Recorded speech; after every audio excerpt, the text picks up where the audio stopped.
मेरे को मेरी आवाज कुछ सेकंड बाद सुनाई देगी।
हरे कृष्णा। आप लोग को मेरी आवाज आ रही है?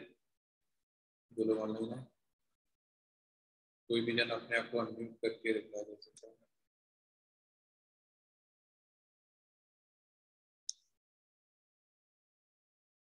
मुझे आ रही है। स्क्रीन शेयर दिख रहा है सभी लोग को? प्रेजेंटेशन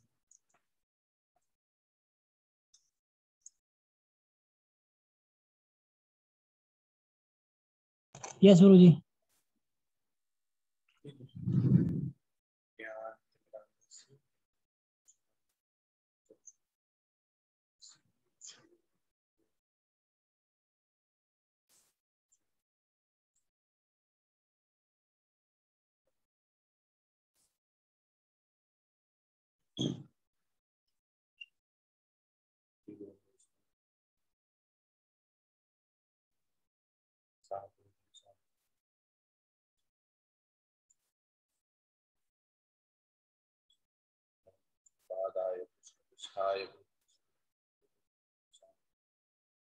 नमस्ते सरस्वती देवी गौरवाणी प्रचारिणे निर्विशेष आदिपाश्या वांछा कल्पतरुभ्यश्च कृपा सिन्धुभ्यैव च पतितानां पावनेभ्यो नमो महावदन्याय कृष्ण प्रेमप्रदाय कृष्णाय कृष्ण पंचतत्वात्मकं कृष्ण भक्तरूपस्वरूपकं भक्तावतारं भक्ताख्यं नमामि कृष्ण। हे कृष्ण करुणा सिंधु दीनबन्धु जगत्पते गोपेश गोपीकान्त कंचन गौरांगी राधे वृंदावनेश्वरी वृषभानुसुते देवी प्रणमामि हरिप्रिय। जय श्री कृष्ण चैतन्य प्रभु नित्यानंद श्री अद्वैत गदाधर शिवासादि गौर। हरे कृष्ण कृष्ण कृष्ण हरे हरे, हरे राम राम गुरुवे कृष्णाय कृष्ण तद। आप सभी भक्तों के चरणों में मेरा कोटि कोटि प्रणाम। आज हमारे बात में प्रभु रास्ते में है, सफर में, तो इसको ऑपरेट भी मुझे ही करना पड़ेगा। विनती करता हूँ कि आप लोग थोड़ा सा मुझे इस चीज में सहयोग दीजिएगा और जो भी प्रयास करिएगा कि अपने आप को म्यूट रखें। अनम्यूट तभी करें जब आपको कुछ प्रश्न पूछना हो या कुछ जिज्ञासा करनी हो या मैं कोई प्रश्न पूछ रहा हूँ आपको उत्तर देना हो। मैंने सेटिंग्स में कुछ ऐसा कर रखा है कि आप अपने आप को खुद ही अनम्यूट कर सकते हैं। अगर आवाज में या फिर किसी भी चीज में कोई ऊपर नीचे हो तो आप तुरंत मेरे को अनम्यूट करके अपने आप को म्यूट करना कर सकते हैं, तो मैं उसका कोई सोल्यूशन निकाल सकता हूँ। हरे कृष्ण। मेरी कोई योग्यता नहीं है कि मैं भगवत गीता के ऊपर कुछ भी टिप्पणी कर सकूं। ये मैं अपने खुद के शुद्धिकरण के लिए, आप सभी भक्तों ने मेरे को मौका दिया है कि मैं अपने खुद के शुद्धिकरण के लिए कुछ प्रयास कर सकूं और भगवत गीता का फिर से पठन अच्छी तरीके से कर सकूं। उसके लिए मैं आप सभी का धन्यवाद करता हूँ।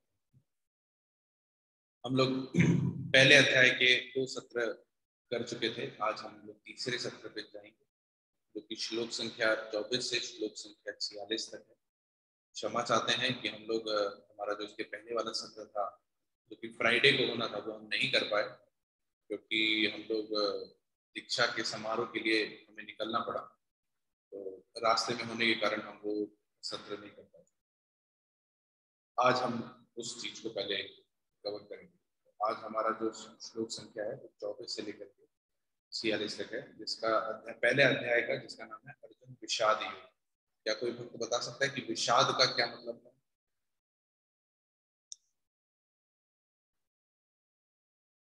कोई भक्त बता पाएगा विषाद हमने क्यों यूज किया है? हरे कृष्णा प्रभु जी, दंडवत प्रणाम। विषाद का मतलब है दुखी होना, डिप्रेशन, दुखी, फ्रस्ट्रेशन, ये सब विषाद का। ठीक है, वेरी गुड। तो अब हम लोग आगे बढ़ते हैं इसमें। तो सबसे पहले हम एक बार जो अभी तक हमने पढ़ा है उसका हम एक बार रिव्यू कर लेते हैं कि हमने क्या क्या पढ़ा है। तो श्लोक संख्या 1.1 से 1.30 तक हमने देखा लिबरल नेचर ऑफ ब्राह्मण, जो दुर्योधन का द्रोणाचार्य का एक ब्राह्मण का एक कर्तव्य होता है कि वो अपने शिष्य में ये सब नहीं देखता कि कौन रईस है, कौन किस मकसद से आ रहा है, ये सब कुछ भी वो नहीं देखता, और वो निस्वार्थ भाव से शिष्य को सिखाता है। तो ये जो स्वभाव है एक ब्राह्मण का, हमने देखा था। जिस प्रकार से द्रोणाचार्य ने धृष्टद्युम्न को सिखाया था। फिर दुर्योधन की डिप्लोमेसी हमने देखी थी, जिस प्रकार से दुर्योधन किसी को कुछ बोल रहा है। और हमने देखा कि अर्जुन के रथ पे हनुमान, ये अभी तक चर्चा कर चुके हैं। अभी हम उसमें आगे समझते हैं।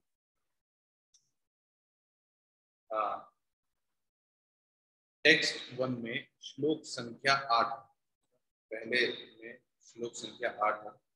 अभी मेरा आप लोगों से प्रश्न है, श्लोक संख्या 8 अगर हम देखें अध्याय 1, तो उसमें लिखा है भवान भीष्मश्च कर्णश्च। तो ये भवान जो है वो किसको संबोधित किया गया है? भवान भीष्मश्च कर्णश्च। सभी के पास पुस्तक है, सभी लोग खोल के देख सकते हैं। मेरे को ये समझ पूछना आपसे, आप मुझे ये बताएं कि ये भवान यहाँ पर किसको संबोधित किया जाए? श्लोक संख्या 8 में मैं चर्चा किया था इसके पहले सत्र। भगवान किसको संबोधित किया गया तो बताएं।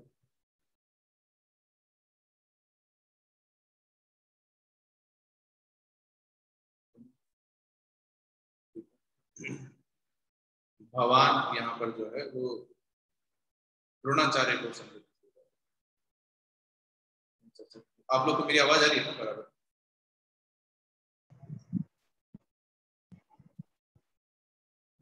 हरे कृष्णा प्रभु जी। आवाज आपकी बहुत इको कर रही है, थोड़ा सा आप माइक पास में रख दीजिए। अभी ठीक है आवाज? हाँ, बेटर।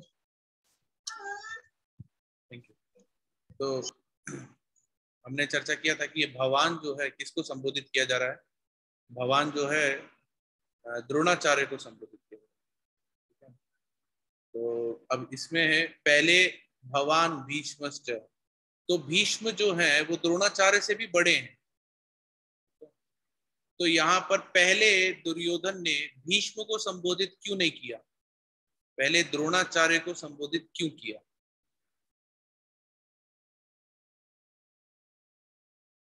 प्रश्न समझ में आ रहा है आप लोगों को? अध्याय 1 के श्लोक संख्या 8 में भवान भीष्मश्च कर्णश्च कृपश्च समितिंजय, ये जो श्लोक है इसमें भवान भीष्मश्च कर्णच कृपश्च। तो पहले भीष्म को संबोधित क्यों नहीं किया गया है, पहले द्रोणाचार्य को संबोधित क्यों किया गया? कोई प्रयास करेगा उत्तर देने का? करिए।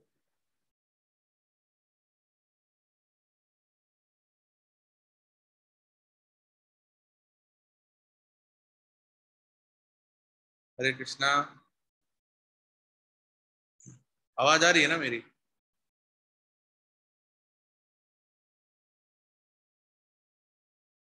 अंजलि माता जी, आवाज आ रही है मेरी? कोई है तो बता पाएगा? यस प्रभु जी, आपकी आवाज आ रही है। अच्छा, उत्तर का ठीक है। देखिए, मैं आप लोग को इसका बताता हूँ। हम लोगों ने शुरुआत में ही चर्चा किया था कि भगवत गीता में जो है, क्योंकि ये भगवान के बोले हुए गीत हैं, तो इसमें वर्णाश्रम आपको पूर्ण तरीके से मिलेगा।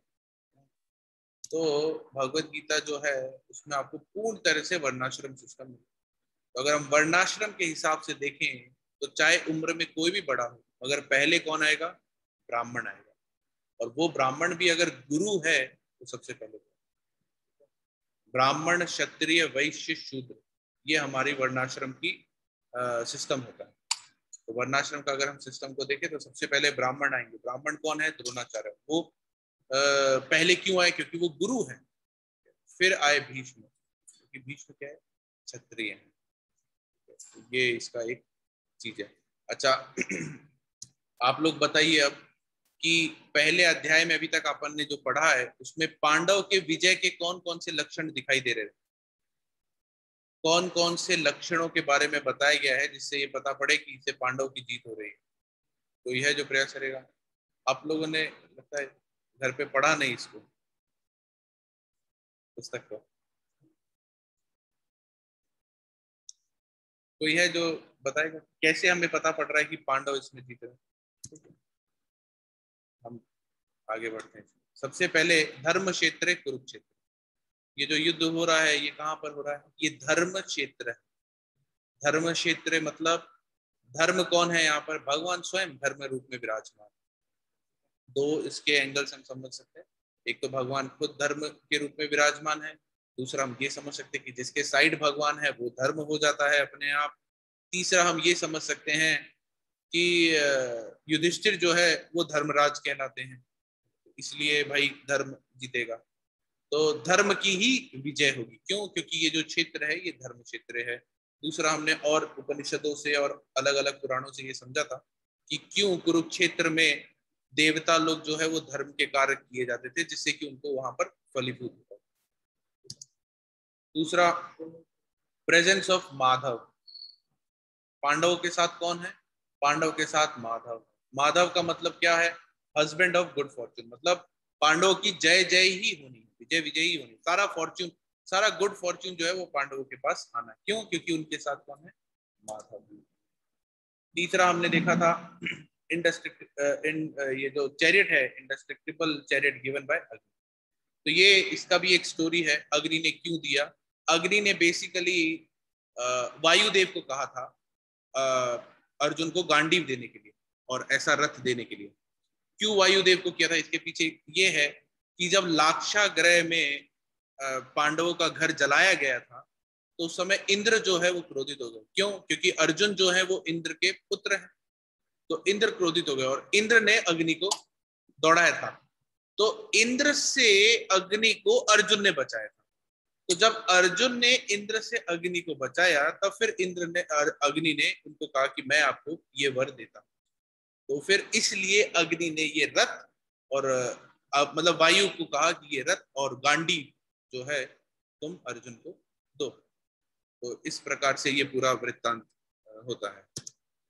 दूसरा, दिव्य शंखम। अभी तक हम लोगों ने सबके शंख सुने हैं नाना प्रकार के। तो जो पांडवों के शंख हैं, जो पांडवों के, कृष्ण के जो शंख हैं, ये दिव्य शंखम है। इनकी आवाज, इनकी गर्जना सुन करके जो कौरवों का जो आर्मी है, जो उनके योद्धा है, वो सब थर थर कांप गए। और जबकि उसके विपरीत अगर हम देखें तो कौरवों के जो शंख हैं उनकी ध्वनि सुन करके पांडवों के अंदर कोई फर्क नहीं पड़ता। तो इसीलिए यहाँ पर इसको दिव्य शंखम कहा गया है। पर्याप्तम और अपर्याप्तम। ठीक है, एक बहुत ही, ये हमने देखा था कि कैसे जो पर्याप्तम और अपर्याप्तम के अर्थ हैं वो बदल जाते हैं अगर हम विजय की दृष्टिकोण से देखें। यहाँ पर इस श्लोक में दुर्योधन ये बता रहे हैं कि क्योंकि हमारे पास भीष्म देव है तो हम लोग पर्याप्त हैं, और क्योंकि उनके पास भीमसेन है इसलिए वो लोग अपर्याप्त हैं। नहीं, शायद मैंने उल्टा बोल दिया।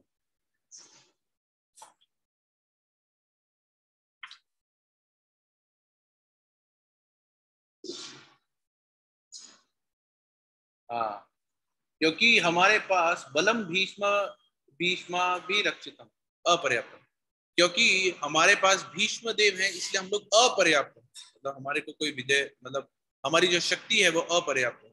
और क्योंकि उनके पास मात्र भीमसेन है इसलिए वो लोग, उनकी शक्ति जो है वो पर्याप्त है, मतलब बहुत छोटी सी है। जबकि अगर इसको हम जीत की दृष्टिकोण से देखें तो जिनके साथ कृष्ण है उनकी विजय जो है प्राप्त है, और जिनके साथ कृष्ण नहीं है उनकी विजय क्या है, अपर्याप्त है।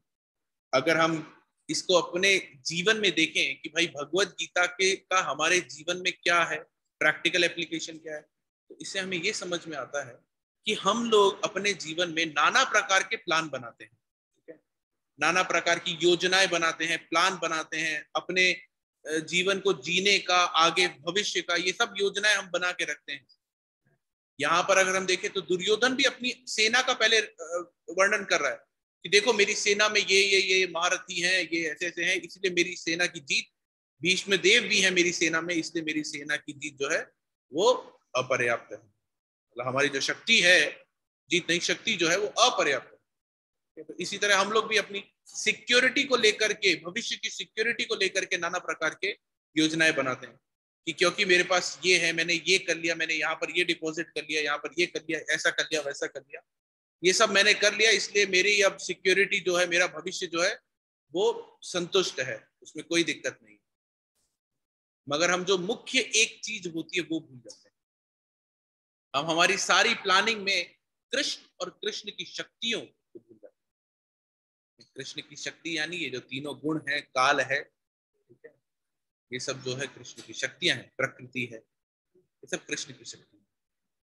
हम इनको और कृष्ण को, स्वयं कृष्ण को हम भूल जाते हैं। हम कृष्ण को हमारे जीवन में नहीं शामिल करते, हम कृष्ण को हमारी योजनाओं में नहीं शामिल करते। हम कृष्ण की माया रूपी शक्ति को, जैसे दुर्योधन ने क्या चाहा था, दुर्योधन ने कृष्ण को चाहा था या कृष्ण की सेना को चाहा था?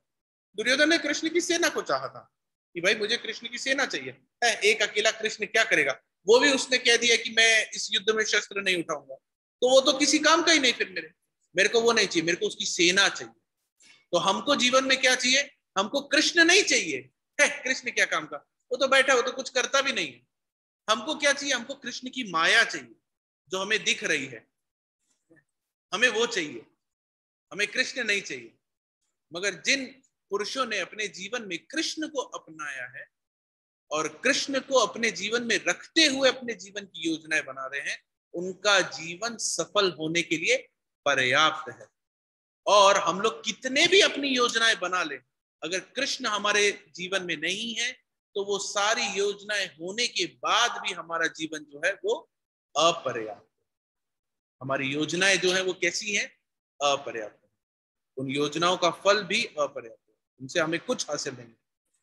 और मात्र कृष्ण को अगर हम अपने जीवन में जोड़ लेंगे तो ये, मैंने पहले सत्र में ही बताया था कि भगवत गीता जो है वो संबंध विज्ञान है। भगवत गीता हमारे को भगवान के साथ हमारा क्या संबंध है इसको स्थापित करने में हमारी मदद करती है। तो आप जब भी कोई प्रश्न या कोई भी चीज आता है तो उसको इसी दृष्टिकोण से देखिए कि ये जो है ये किस तरह से मेरे को संबंध बनाने में मेरी मदद कर सकता है। जब हम भगवत गीता को इस दृष्टिकोण से समझेंगे तो ये बहुत सरल हो जाएगी और तब हम इसको अपने जीवन में वास्तविक रूप में उतार सकते हैं। नहीं तो खाली पढ़ लेने से, हाँ मैंने भगवत गीता पढ़ी है, हाँ पढ़ी है, क्या है उसमें वो पता नहीं, जीवन में उसको उतारा कि नहीं उतारा, उसको जीवन में कैसे उतारेंगे, वो तो अर्जुन के लिए थी। तो वो जीवन में उतारने का जो कार्य है वो हम तब कर सकते हैं जब हम इसको एक दृष्टिकोण से लेकर के समझें, ठीक है। तो उम्मीद है आपको ये अपर्याप्तम और पर्याप्तम का कॉन्सेप्ट समझ में आया होगा, और इसको हम अपने जीवन में प्रैक्टिकल रूप में कैसे देख सकते हैं और कैसे करने से हमारी विजय और पराजय होगी जीवन में, उसको हम इसके माध्यम से समझ सकते हैं। आगे चलते हैं। अब श्लोक संख्या 21 से लेकर के 26 तक कृष्ण को भक्त वत्सल के रूप में दर्शाया गया। श्लोक संख्या 21 से 26 तक हमने इसके पहले यहीं पे ही छोड़ा था, जब हमने ये चर्चा करी थी कि अर्जुन निर्देश दे रहे हैं कृष्ण को कि तुम मेरे को दोनों के बीच में ले चलो, जो दोनों सेनाएं हैं उनके बीच में ले चलो। ये आदेश दे रहे हैं कृष्ण को। कौन? अर्जुन। कृष्ण कौन? जो स्वयं सारे ब्रह्मांड के स्वामी हैं, जिनसे सभी ब्रह्मांडों की उत्पत्ति होती है, जो सब कारण है, कारणों हर कारण के कारण है, जो उनको निर्देश दे रहे हैं और वो बैठ करके निर्देश ले रहे हैं। तो कृष्ण भक्त वत्सल हैं, ये इधर दर्शाया गया है। कृष्ण को दो नाम से यहाँ पर पुकारा गया है, अच्युत और ऋषिकेश। प्रभुपाद इसके परपट में बताते हैं तात्पर्य में, यद्यपि श्री कृष्ण साक्षात भगवान हैं, किंतु वे अहेतु की कृपावश अपने मित्र की सेवा में लगे हुए थे। वे अपने भक्तों पर स्नेह दिखाने में कभी नहीं चूकते, इसलिए अर्जुन ने उन्हें अच्युत कहा है, क्योंकि भगवान अपने भक्तों की सेवा करने के लिए एकदम आतुर है और कभी नहीं चूकते उस चीज में, इसीलिए उनको अच्युत कहा। जितने भी नाम अर्जुन के या कृष्ण के आएंगे, जिधर आएंगे उनका बहुत विशेष एक अर्थ होगा कि ये नाम इधर ही क्यों लिया गया, वो हम समझते चलेंगे जैसे जैसे हम आगे चलेंगे। ठीक है, तो यहाँ पर अर्जुन जो है भगवान को अच्युत जो संबोधित कर रहे हैं वो इसलिए कर रहे हैं क्योंकि भगवान जो है, संजय बता रहे हैं कि भगवान अपने भक्तों के साथ हमेशा ये संबंध जो है वो निभाते हैं। सारथी रूप में उन्हें अर्जुन की आज्ञा का पालन करना था और उन्होंने इसमें कोई संकोच नहीं किया, अतः उन्हें अच्युत कहकर संबोधित किया गया है। यद्यपि उन्होंने अपने भक्त का सारथी पद स्वीकार किया था, किंतु इससे उनकी परम स्थिति अक्षुण्ण बनी रही। भगवान ने जो है सारथी रूप में तो स्वीकार कर लिया, मगर इसका मतलब ये तो नहीं कि अरे वो कैसे भगवान है, वो तो सारथी है, वो कैसे भगवान है, वो तो ग्वाले हैं, वो तो चोरी करते हैं, ये सब रूप में वो आते हैं, ये सब चीजें वो करते हैं, मगर इनसे उनकी जो परम स्थिति है वो अक्षुण्ण रहती है। ओम पूर्णमद पूर्णमिदं पूर्णात् पूर्णम् उदच्यते पूर्णस्य पूर्णमादाय पूर्णम एव अवशिष्यते। भगवान पूर्ण है, उन्हीं से ही सारी सृष्टि सब ब्रह्मांड निकला है, ये सब ब्रह्मांड भी पूर्ण है, उन्हीं से निकले हैं, मगर उनसे निकलने का मतलब ये नहीं हो गया कि वो अब इतने में बट गए, नहीं, वो अभी भी पूर्ण है, पूर्णमेव अवशिष्यते, वो पूर्ण ही है। प्रत्येक परिस्थिति में वे इंद्रियों के स्वामी श्री भगवान ऋषिकेश। अब यहाँ पर ऋषिकेश नाम क्यों लिया गया है? ऋषिकेश नाम इसलिए लिया गया है क्योंकि अर्जुन की जो इंद्रियां हैं वो इधर उधर भटकने वाली, इसीलिए उन्हें बार बार ऋषिकेश कह के संबोधित किया जा रहा है कि अब आप इसका निवारण करिएगा। भगवान तथा उनके सेवक का संबंध अत्यंत मधुर एवं दिव्य होता है। सेवक स्वामी की सेवा करने के लिए सदैव अद्यत रहता है और भगवान भी भक्त की कुछ ना कुछ सेवा करने के लिए कुछ ना कुछ सेवा करने की कोशिश में रहते हैं। वे इसमें विशेष आनंद का अनुभव करते हैं कि वे स्वयं आज्ञादाता न बनके अपितु उनके शुद्ध भक्त उन्हें आज्ञा दें। भगवान किस चीज का रसास्वादन करना ज्यादा अनुभव पसंद करते हैं कि वो आज्ञादाता नहीं बने, उनके भक्त उन्हें आज्ञा दें और वो उसका पालन करें।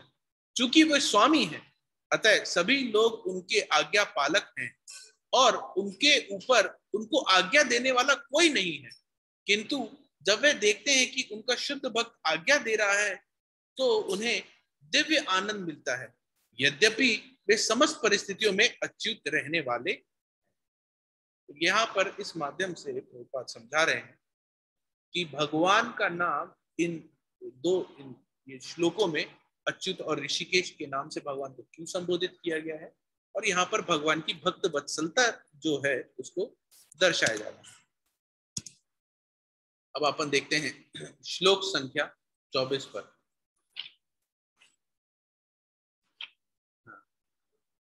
संजय उवाचा इवं उक्तो ऋषिकेशो गुडाकेशेन भारत सेनयोरुभयोर्मध्ये स्थापयित्वा रथोत्तमम्। तो अर्जुन क्या कह रहे हैं कि मेरे रथ को संजय ने कहा, हे भरतवंशी, अर्जुन द्वारा इस प्रकार संबोधित किए जाने पर भगवान कृष्ण ने दोनों दलों के बीच में उस उत्तम रथ को लाकर खड़ा कर दिया। ठीक है, अब मेरा आपसे प्रश्न है, यहाँ पर रथोत्तम क्यों कहा गया? मतलब उनके रथ को उत्तम रथ क्यों कहा गया है, तो बताएगा? अभी हमने थोड़े समय पहले चर्चा की, भगवान के रथ को रथोत्तम क्यों बताया जा रहा है, बताइए।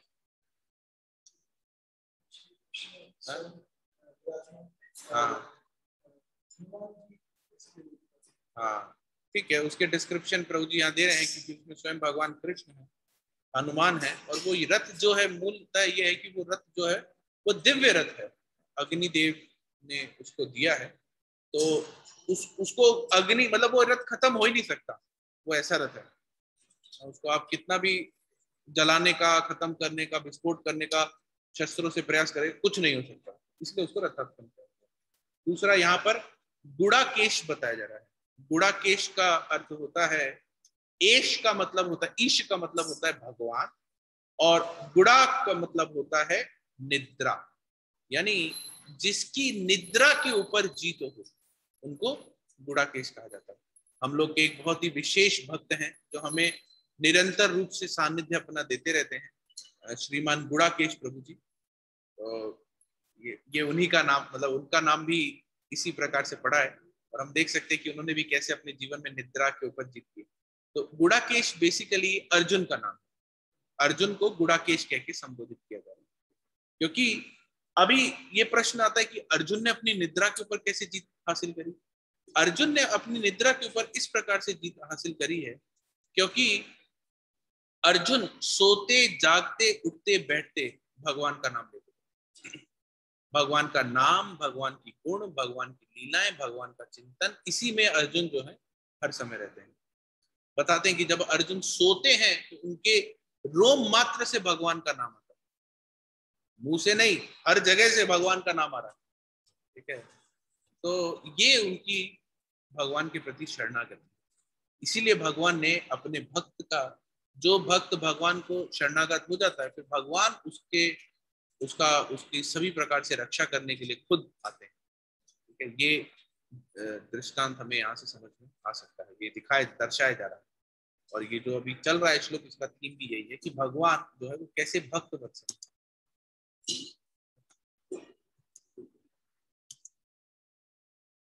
इस श्लोक में अर्जुन को गुड़ाकेश कहा गया है। गुड़ा का अर्थ है नींद, और जो नींद को जीत लेता है वह गुड़ाकेश। नींद का अर्थ अज्ञान भी है, अतः अर्जुन ने कृष्ण की मित्रता के कारण नींद तथा अज्ञान दोनों पर विजय प्राप्त की थी। कृष्ण के भक्त के रूप में वह कृष्ण को क्षण भर भी नहीं भुला पाया, क्योंकि भक्त का स्वभाव ही ऐसा होता है। ठीक है, तो यहाँ पर प्रभुपाद भी वही बता रहे हैं। एक बार प्रभुपाद अपनी कथा में कह रहे थे कि बता रहे थे कि मैंने बचपन में I had given up meeting, मैंने बचपन में ही मतलब दूसरा संबंध और अपने बचाव के बारे में सोचना, यानी मीटिंग और डिफेंडिंग, मतलब अपनी रक्षा, अपने बचाव के बारे में सोचना और दूसरा संबंध पर संबंध बनाना, ये सब तो मैंने अपने युवा काल में ही छोड़ दिया था। ठीक है, और अब मैंने अपनी वृद्धावस्था में खाना और सोना ये भी छोड़ दिया।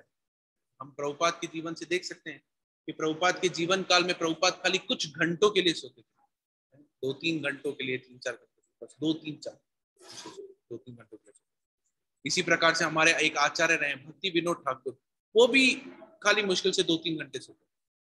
तो ये हमारे जो आचार्य रहे हैं जितने भी, ये क्या है इनके बारे में समझना, मतलब हम बस इनकी कल्पना कर सकते हैं कि एक तरफ भगवत गीता में हमें समझाया जा रहा है कि कैसे गुड़ाकेश कहा गया है अर्जुन को, कि उन्होंने निद्रा के ऊपर जीत हासिल की। मगर अर्जुन की जीवनी हमारे सामने उतनी ज्यादा नहीं आई जितनी ये भक्तों की आई, और इनके जीवन के माध्यम से हम देख सकते हैं कि वास्तविक में जो भगवान की भक्ति में रमता है, फिर उसके लिए ये सारी चीजें अपने आप छूट जाती है, ये सब चीजें उसके लिए सेकेंडरी हो जाती है। एक बार प्रभुपाद जी, ये वीडियो बहुत फेमस है, आप सभी लोगों ने सुना होगा। एक बार प्रभुपाद जी क्लास दे रहे थे, तो प्रभुपाद जी क्लास दे रहे थे, तो क्लास के बीच में प्रभुपाद ने एक भक्त को बोला कि हे, तुम सो रहे हो, जाग जाओ। तो भक्त कहता कि नहीं नहीं, मैं सो नहीं रहा, मैं बस आंख बंद करके सुन रहा हूं आपको। तो प्रभुपाद कहते हैं कि अगर तुम्हारी आंख बंद है और तुम हिल नहीं रहे हो, इसका मतलब तुम सो रहे हो। अगर तुम्हारी आंख बंद है और तुम हिल नहीं रहे, इसका मतलब तुम सो रहे हो। तो जितने भी लोग ये कथा सुन रहे हैं अभी, अगर उनकी आंखें बंद हैं और वो हिल नहीं रहे हैं, तो इसका मतलब वो सब सो रहे हैं। ठीक है, तो आप सभी जागिए, हरे हरि, आप सभी लोग जागिए और इसको समझने का प्रयास करिए। हरे कृष्ण, आगे चलते हैं। यहां तक कि चलते अथवा सोते हुए भी कृष्ण का नाम, रूप, गुणों तथा लीलाओं के चिंतन में भक्त कभी मुक्त नहीं रह सकता। अतः कृष्ण का भक्त उनका निरंतर चिंतन करते हुए नींद तथा अज्ञान दोनों को जीत सकता है। ये प्रभुपाद अपने लेक्चर में बता रहे हैं, परपट में बता रहे हैं। हम राम जी के उससे भी, रामायण से भी हम देख सकते हैं कि जब भी दशरथ महाराज सोने जाते थे, तो भले ही दिन भर वो राम के को देखे हैं सब कुछ, मगर सोने जाने से पहले वो एक बार राम जी के कक्ष में जा करके उनके चरणों का दर्शन करके तब आते थे। तो इससे हम समझ सकते हैं कि जो भी भगवान का भक्त है, वो उठते बैठते, सोते, खाते, पीते, जागते, हर समय भगवान के गुणों की, उनकी लीलाओं का, उनके रूप का, इनका चिंतन मनन करता रहता है, निरंतर करता रहता है। इसी को हम कहते हैं कृष्ण कॉन्शियसनेस।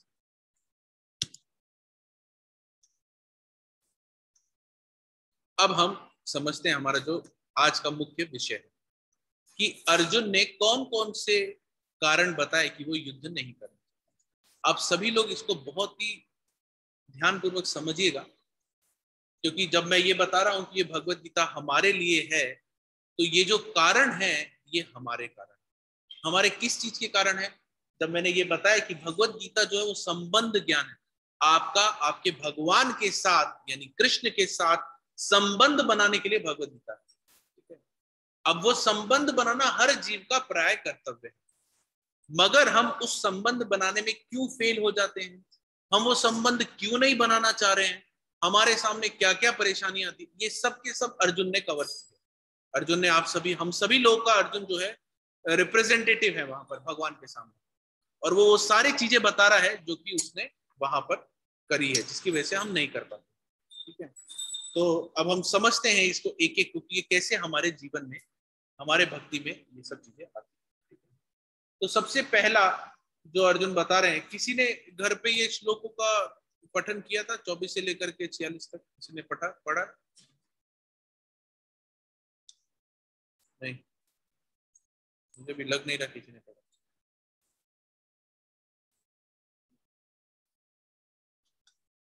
ठीक है, आप लोग कृपया कर, इस बार तो अपने पास समय भी अच्छा था, आप लोग कृपया कर घर पे भी इस चीज को पढ़िए, तो जब आप बैठेंगे तो आप प्रश्न उत्तर कर सकते हैं।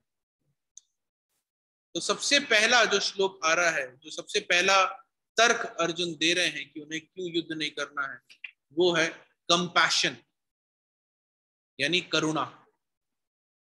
कृपया परयाविष्टो, यानी तो वह करुणा से अभिभूत हो गया और इस प्रकार बोला।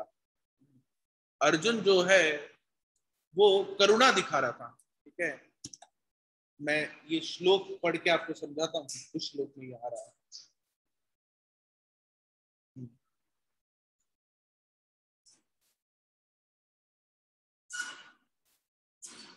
जब कुंती पुत्र अर्जुन ने मित्रों तथा संबंधियों के इस विभिन्न श्रेणियों को देखा, तो वह करुणा से अभिभूत हो गया और इस प्रकार बोला।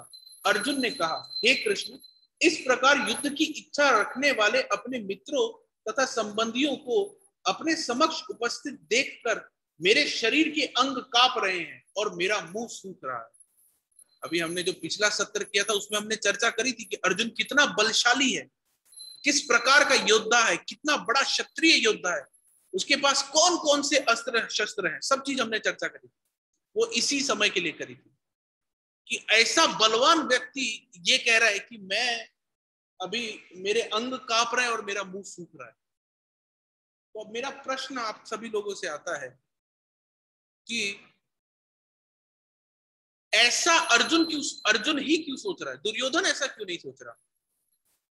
भाई सेना दोनों लोग के सामने है, तो सेना को देख करके दुर्योधन ऐसा क्यों नहीं सोच रहा है, भगवान ये सब मेरे संबंधित है, मित्रगण है, क्या मैं इनसे युद्ध करने आया?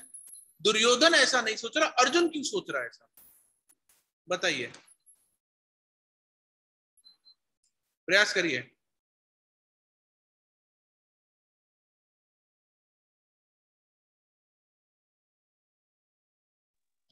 प्रभु जी शायद ये हो सकता है दुर्योधन ईर्ष्या करता था पांडवों से। नहीं, ईर्ष्या तो देखिए, ईर्ष्या और जो दुख हुआ था वो तो पांडवों को और ज्यादा होता, क्योंकि उनके साथ सारे प्रकार के अत्याचार हुए थे। प्रभु जी यहीं पे बैठे हैं, यहीं से हाथ खड़ा करें, प्रभु जी को हम बाद में लेते हैं। और कोई है? प्रभु जी हरे कृष्णा। हाँ बताइए, बताइए।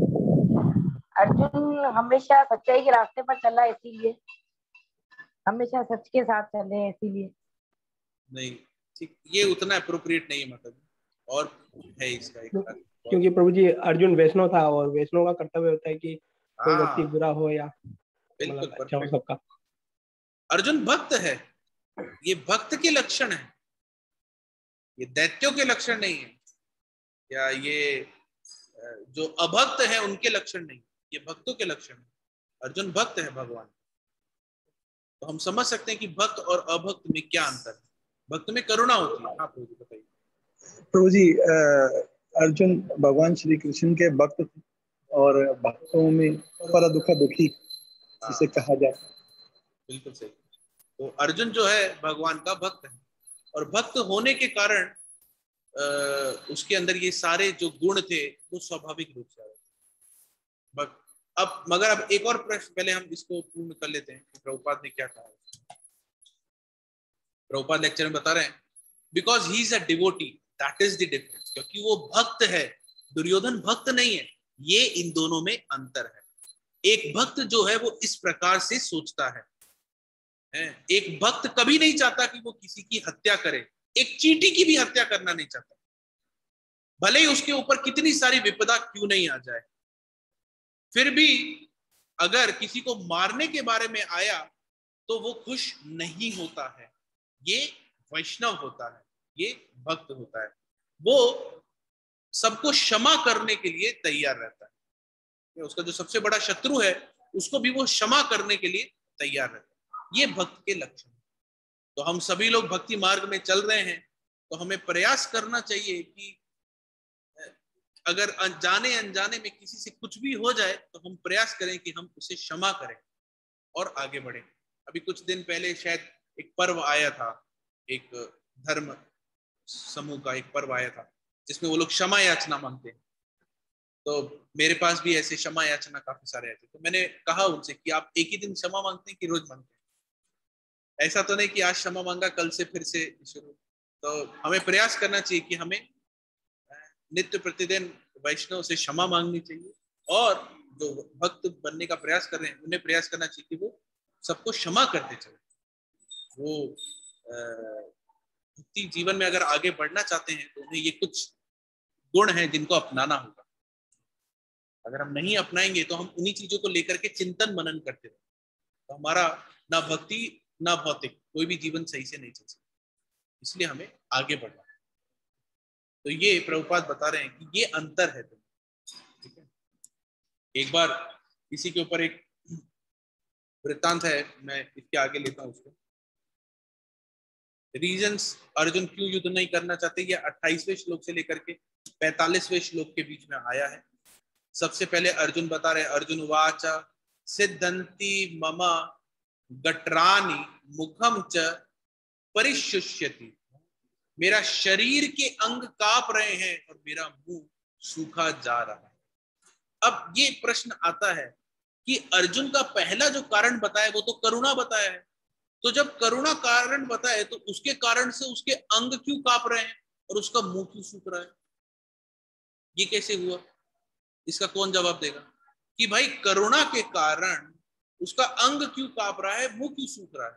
ये आप समझ पा रहे हैं, इस चीज को रिलेट कर पा रहे हैं कि करुणा अगर कारण बताया जा रहा है, कंपैशन उसका पहला रीजन है जिसकी वजह से वो युद्ध नहीं करना चाहता, तो इन सब को देख करके उसके अंदर ये सारे विकार क्यों आ रहे हैं? उसका अंग क्यों कांप रहा है, उसका मुंह क्यों सूख रहा है, और भी आगे काफी सारे विकारों के बारे में चर्चा की जाएगी। तो ये सब क्यों आ रहा है बताइए। हाँ मोह। सारे आज सारे उत्तर आप ही देंगे। मोह के कारण। मोह नहीं अपने करुणा नहीं, मोह नहीं है। प्रश्न माता जी ये है कि अर्जुन जो युद्ध नहीं करने चाहते, उसमें अर्जुन नाना प्रकार के रीजन दे रहे हैं मैं कोई क्यों युद्ध नहीं कर रहा। तो पहला जो रीजन अर्जुन बता रहे हैं वो है कंपैशन, करुणा, सभी लोगों को देखते हुए। तो जब उनके अंदर करुणा है तो आगे ये क्यों बता रहे हैं कि अर्जुन ये क्यों कह रहे हैं कि मेरा शरीर के अंग कांप रहे हैं, मेरा मुंह सूखा जा रहा है, ये करुणा के कारण ये सब कैसे होता है? मतलब करुणा है तो अंग क्यों कांपेगा? भाई वो दुर्बल नहीं है, मतलब अर्जुन कमजोर नहीं है, वो दुर्बल नहीं है, वो क्षत्रिय है, वो शक्तिशाली है, वो युद्ध कर सकता है, उसके तीर कमानों में सारे वो चीज है जिससे वो एक झटके में पूरे युद्ध को खत्म कर सकता है, उसके पास सारा बल सब कुछ है। मगर फिर दया की वजह से, दया की वजह से माता जी ठीक है, दया सही है, मगर अभी भी लगता है आप लोग शायद प्रश्न को नहीं समझे। करुणा की वजह से उसको दया तो ठीक है, करुणा का एक पार्ट हो गया, पर करुणा की वजह से ऐसा क्यों हो रहा है कि उसके अंग कांप रहे हैं? हरे कृष्ण प्रभु जी। एक सेकंड, हाँ माता जी बताइए। वो इसलिए युद्ध नहीं करना चाहते क्योंकि वो उनके कुल के लोग हैं और वो उनके बचपन से वो उनके गोदी में खेले हैं, शायद वो इसलिए उनसे युद्ध नहीं करना चाहते। नहीं, ये आपका उत्तर सही है, वो माता जी बता रही कि इसलिए युद्ध नहीं करना चाहते। तो अभी वो उत्तर सही है। देखिए ये बहुत प्रैक्टिकल है इसका उत्तर, जैसे जो हम बता रहे हैं। जैसे आप रास्ते में गए कहीं पे, आज हम लोग आ रहे थे जब जयपुर से, तो रास्ते में भीलवाड़ा के इधर सुखाड़िया सर्कल के आगे 2 गाय रोड के किनारे पड़ी हुई थी। वो मतलब किसी ने टक्कर मार दिया, मृत उसमें। जब आप कभी भी किसी ऐसे को देखते हैं तो अपने आप आपको अंदर से खिन्न होता है, आप हिल जाते हैं, या आपको बहुत ही ग्लानि होती है। रेखा माता जी आपको म्यूट करना पड़ेगा अपने आप को शायद। हरे कृष्ण प्रभु जी। हाँ माता जी बताइए। क्योंकि वो उसी के परिवार के सदस्य थे तो वो उनसे युद्ध नहीं करना चाह रहा था, क्योंकि उसके मन में उनके प्रति आदर सम्मान था। माता जी परिवार वाला जो अभी आप लोग कह रहे हैं ना, ये आगे आएगा कि कैसे प्रभुपाद इस चीज को काट रहे हैं। अच्छा ठीक है प्रभु जी। परिवार वाला आगे आएगा तो मैं उस समय लेता हूँ। तो ये आप स्वाभाविक रूप से अपने जीवन में देखिए कि अगर कोई आपके सामने तड़प तड़प के ऐसे कोई मर रहा है या मर रहे हैं, तो आपको बहुत अजीब सा लगेगा, आप हिल जाएंगे, आपको रातों रात, हो सकता है कई रातों तक आपको नींद नहीं आए ऐसा दृश्य देख करके। तो जो भक्त होता है वो हमेशा दूरदर्शी होता है। क्यों? क्योंकि वो पूरे समाज के कल्याण के बारे में, अभी इस थीम के ठीक पहले जो हमने थीम ली है वो क्या ली है? भगवान भक्त वत्सल। तो जब भगवान भक्त वत्सल है तो कोई भक्त होगा तभी तो भक्त वत्सल है। तो अर्जुन को क्या बताया जा रहा है यहाँ पर? भक्त बताया जा रहा है। तो जो भक्त है वो हमेशा दूरदर्शी होता है, वो दूर तक सोच सकता है। तो अर्जुन यहाँ पर ये चीज समझ पा रहे हैं कि इसका अंत कैसे होगा, और वो देख करके वो भयभीत हो रहे हैं और उनका ये सारे विकार जो है उनके ऊपर आ रहे हैं। एक बार हम प्रभुपाद का एक दृष्टांत लेते हैं कि कैसे करुणा एक भक्त के अंदर होती है। प्रभुपाद ने एक बार एक भक्त को अपने कमरे में बुलाया और प्रभुपाद ने कहा कि तुम ये टेबल पे एक चीटी देख रहे हो? तो भक्त ने कहा हाँ प्रभुपाद मैं देख रहा हूँ। फिर उसने कहा प्रभुपाद क्या आप चाहते हैं मैं इसको यहाँ से हटा दूं? तो प्रभुपाद कहते हैं नहीं। प्रभुपाद कहते हैं मैं सोच रहा हूँ और मैं चाहता हूँ कि तुम भी सोचो कि इस चीटी को कैसे हम भक्त बना सकते हैं। तो ये सोच होती है भक्ति। ये मैंने स्पेसिफिक यहाँ पर इसलिए लिया जिससे कि हम ये दृष्टांत आया है कि मेरे अंग कांप रहे, मेरा मुंह सूखा जा रहा है, इसको हम समझ सकते कि प्रभुपाद एक चीटी को कैसे भक्त बना जाए इसके बारे में सोच रहे हैं, और वो भक्तों को भी कह रहे हैं कि आप भी सोचिए कि इसको हम कैसे कृष्ण भावना में बना सकते। तो ये भक्त के गुण होते हैं कि वो सभी जीवों के प्रति, एक के प्रति नहीं, अपने परिवार वालों के प्रति नहीं, सभी जीवों के प्रति कंपैशनेट होता है, वो सभी को एक समान देखता है। आगे देखते हैं, प्रभुपाद बता रहे हैं देहात्म बुद्धि स्वजनम, जो मैंने आपको बताया प्रभुपाद यहाँ समझा रहे हैं। प्रभुपाद कह रहे arjuna was not a coward. Arjuna जो था वो मतलब कावर्ड का हिंदी कायर, हाँ कायर नहीं था, ठीक है। वो कॉम्पिटेंट वॉरियर था, मतलब वो शक्तिशाली था, वो अपने आप में इतना था कि वो युद्ध कर सकता है, बट स्टिल ये क्या है, देहात्म बुद्धि है। The bodily concept of life is so strong. ये प्रभुपाद बेसिकली हम सभी लोग को समझा रहे हैं कि यहाँ से क्यों ये सब चीजें हमारे जीवन के साथ होती है, कि प्रभुपाद बता रहे हैं कि ये जो शरीर के माध्यम से हम एक दूसरे को देखते हैं ना, ये बहुत डिफिकल्ट है इसको पार पाना। ये अर्जुन एडमिट करता है, ठीक है, और अर्जुन कहता है कि my dear Krishna, I have to kill my own man, मतलब मेरे को अपने आदमियों को ही मारना पड़ेगा। तो प्रभुपाद यहाँ पर बता रहे हैं कि ओन मैन क्या होता है, ये अपने आदमी क्या होते हैं। अपने आदमी का मतलब यही हुआ कि अभी भी हम ये भौतिक स्तर पे हैं, हम ये शरीर के स्तर पे हैं, हम शरीर से इसको इंगित कर रहे हैं कि ये मेरा आदमी है, मेरा आदमी नहीं। प्रभुपाद कहते हैं क्यों, क्योंकि ये बाकी सारे जो लोग हैं क्या वो मेरे नहीं है। प्रभुपाद बता रहे हैं एवरीवन इज कृष्णा सन, सभी लोग कृष्ण की संतान है। तो जब एक व्यक्ति कृष्ण भावनामृत हो जाता है तो वो सभी को अपना आदमी समझता है। इसके और बाद के लेक्चर, इसके और आगे के लेक्चर में प्रभुपाद यहां तक बता रहे कि आदमियों छोड़ो, वो सभी जीवों को अपना समझता है। तो one is not he simply sees own man, there is bodily relationship. जब वो कृष्ण भावनामृत भक्त नहीं होता है तो खाली शरीर के हिसाब से एक दूसरे को समझता है। ये बॉडी के स्तर पे हम खाली एक दूसरे को समझते, ये दिस इज द डिफेक्ट, ये हमारे साथ परेशानी, क्योंकि हम लोग शरीर के हिसाब से ही जीवन अपना चलाते हैं। जब हम आगे जाएंगे दूसरे अध्याय में तो भगवान ने जिस तरह से उपदेश दिए, अगर हम उसको समझेंगे तो ये क्लियर होगा कि अर्जुन के प्रश्न अभी कुछ और हैं, मगर भगवान उसके प्रश्नों का डायरेक्ट उत्तर नहीं दे रहे। समझ में आया? जिस प्रकार से मेरे को भूख, मेरे को मतलब बार बार चेहरे पे फोड़ियां हो रही, तो डॉक्टर क्या कहेगा, पहले डॉक्टर ये नहीं कहेगा कि फोड़ी हो रही अच्छी है दवाई लगा लो, नहीं, डॉक्टर पहले क्या कहेगा, ब्लड टेस्ट करके आओ, जिससे कि पता पड़े क्या क्या और परेशानी है। तो भगवान अर्जुन के जो प्रश्न है उनका उत्तर देने से पहले अर्जुन को बेसिक ज्ञान दे रहे हैं कि भाई ये तुम्हें जो प्रॉब्लम आ रही है आ कहां से रही है, कहां से आ रही है, क्योंकि ये देहात्म बुद्धि वाली। और ये सब समस्या अर्जुन के साथ नहीं, ये सब समस्या हमारे साथ है। तो भगवान हमें समझाने का प्रयास कर रहे हैं अर्जुन के माध्यम से, और अर्जुन हमारे बिहाफ पे भगवान से प्रश्न पूछ रहे हैं। ये देहात्म बुद्धि जो हम शरीर से एक दूसरे को पहचानते हैं, इसे देहात्म बुद्धि को, और इसी के कारण हम ये कर पाते हैं कि ये मेरा आदमी है, ये मेरा आदमी, ये मेरी संपत्ति है, ये मेरी संपत्ति नहीं है, ये मुझे चाहिए, मुझे नहीं चाहिए, और वो फिर हमारे अपर्याप्तम और पर्याप्तम का कारण बनती है, जैसे अभी हमने पहले समझा। मैंने इसको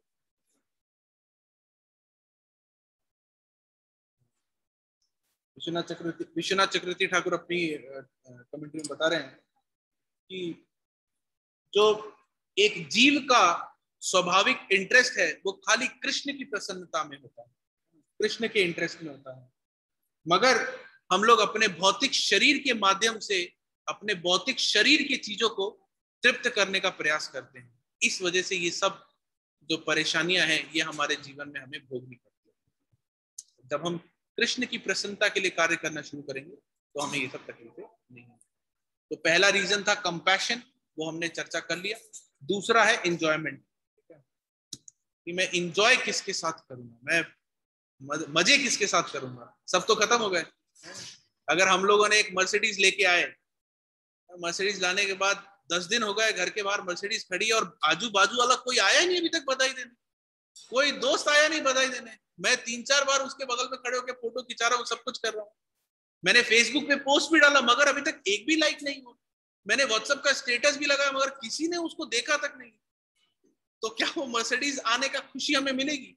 नहीं मिलेगी, वो खुशी गायब हो जाएगी। यार क्या है ये, किसी ने देखा ही नहीं, किसी ने कुछ किया नहीं। तो ये अर्जुन जो है ये प्रश्न ये बता रहे रीजन कि हम लोग के साथ ये तकलीफ होती है क्या, कि हम किसके साथ एंजॉय करेंगे। अरे प्रभु जी, अगर मैं भक्ति में आ गया तो जो मेरा अभी जीवन चल रहा है उसका क्या होगा। मेरे इतने सारे दोस्त हैं, वो लोग तो भक्ति में नहीं है, मेरे ये साथ वाले ये हैं, वो सब मेरा मजाक उड़ाएंगे।